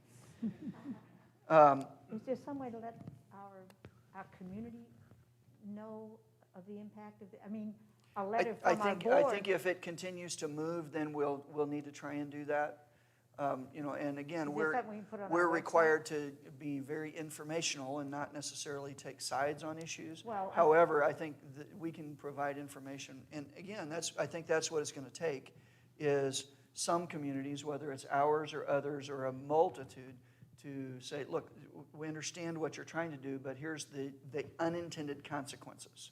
And again, just on the face of it, I don't like the idea of our money going wherever it's going, but again, as a really just, selfish taxpayer in St. Charles, Missouri, I think most of our patrons want their money to stay in St. Charles, Missouri. The other issue that, again, doesn't impact us as much as in districts with a high number of rental areas is every student is not attached to property taxes. Every property owner is attached to property taxes, but not every student is attached to property taxes because not all families pay property taxes. And so it could be a significantly higher transfer per student than what we would imagine might actually follow. So anyway, there's some real danger there. As this moves forward, though, there will be a joint effort within for sure. within the region with superintendents and districts. School Administrators Coalition and teachers There'll be a groups and lot of everybody's already things on it. and information we will get out. Or something on our website that just says, here's a Yeah, bill. there's, yeah. So the other thing is really good news, I think, for you. We've briefed you just fairly vaguely on the opportunity for a clinic partnership with another local entity. That entity is the City of St. Charles. And so the city has briefed the City Council.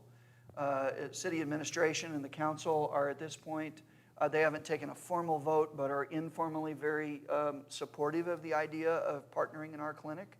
And so for us, as the founding partner in the clinic, it does a couple of things. It immediately would allow us to add 10 additional hours to the clinic, going from a 30-hour-a-week clinic to being open for 40 hours a week. Those extra 10 hours would be doctor hours instead of nurse practitioner hours, which also would be seen favorably by many. It also immediately means that we're splitting the cost of staffing the clinic, which right now the city has about half the employees that we do. So we would be splitting costs 2/3 the school district, 1/3 with the city on staffing and basic supplies for the clinic.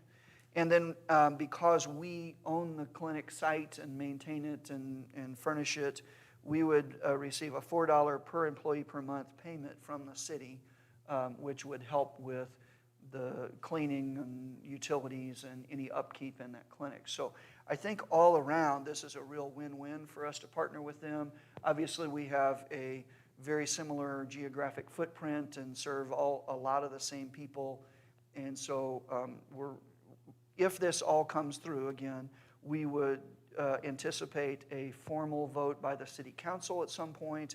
We would bring you the same agreement for a formal authorization from the Board of Education. But assuming all of those hurdles get passed, then we think the city would be ready to join us in May. And so that's kind of where we are on this. Lots of stuff to work out, mostly on their end. We're kind of ready to go. We would just need to identify additional staffing. We're excited about the partnership. Yep. And so with that, I'm just going to keep going because I know I'm standing between you and your nightcap. In the health insurance fund, you'll see we dipped just a little bit, but our medical was kind of more back to a normal pace. And so we're still running fine, I think, in the health insurance trust. Month end for December, which is page 2, you'll see we received $32 million in local revenue. There is some sales tax revenue there, but the vast majority of that is, of course, property tax, most of it in the form of escrow payments that are collected through the year by mortgage companies and then are paid early. What you'll see next month will reflect what's actually been paid in December at the end of the year, which typically tends to be people who either only own personal property or those who don't have a mortgage on their real property. The next line down, though, you'll notice we still haven't received the county revenue that is remaining, which is state assessed roads and utilities. But you see, we went from a beginning fund balance at the beginning of December of $13 million to almost $40 million at the end of December. Year end, again, reflects that bump up Nothing too remarkable to report differently on that sheet. And then finally, the last sheet is the budget adjustment. In December, we did see some revenue adjustments up. That was CARES Act money. And then we adjusted a few places where we were spending that money as well. So you see a projected fund balance ending around 23% is where we're estimating. Questions? Quick question, not necessarily related to this. They just demolished some homes up on Elm at the top of the hill. Are they putting a new subdivision in Yeah. there? Yeah, that's what we 32 understand. houses.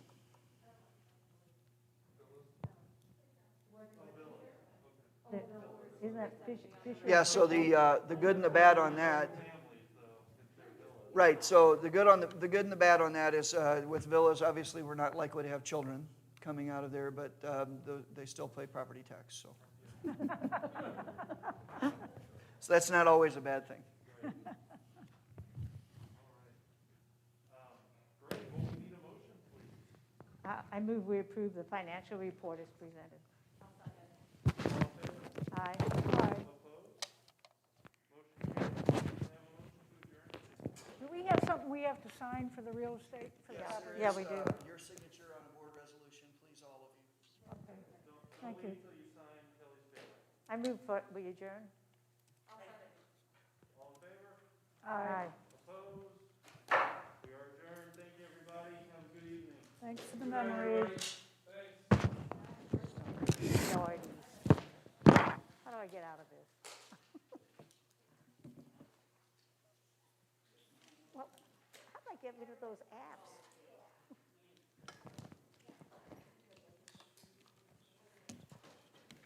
Josh, how do I get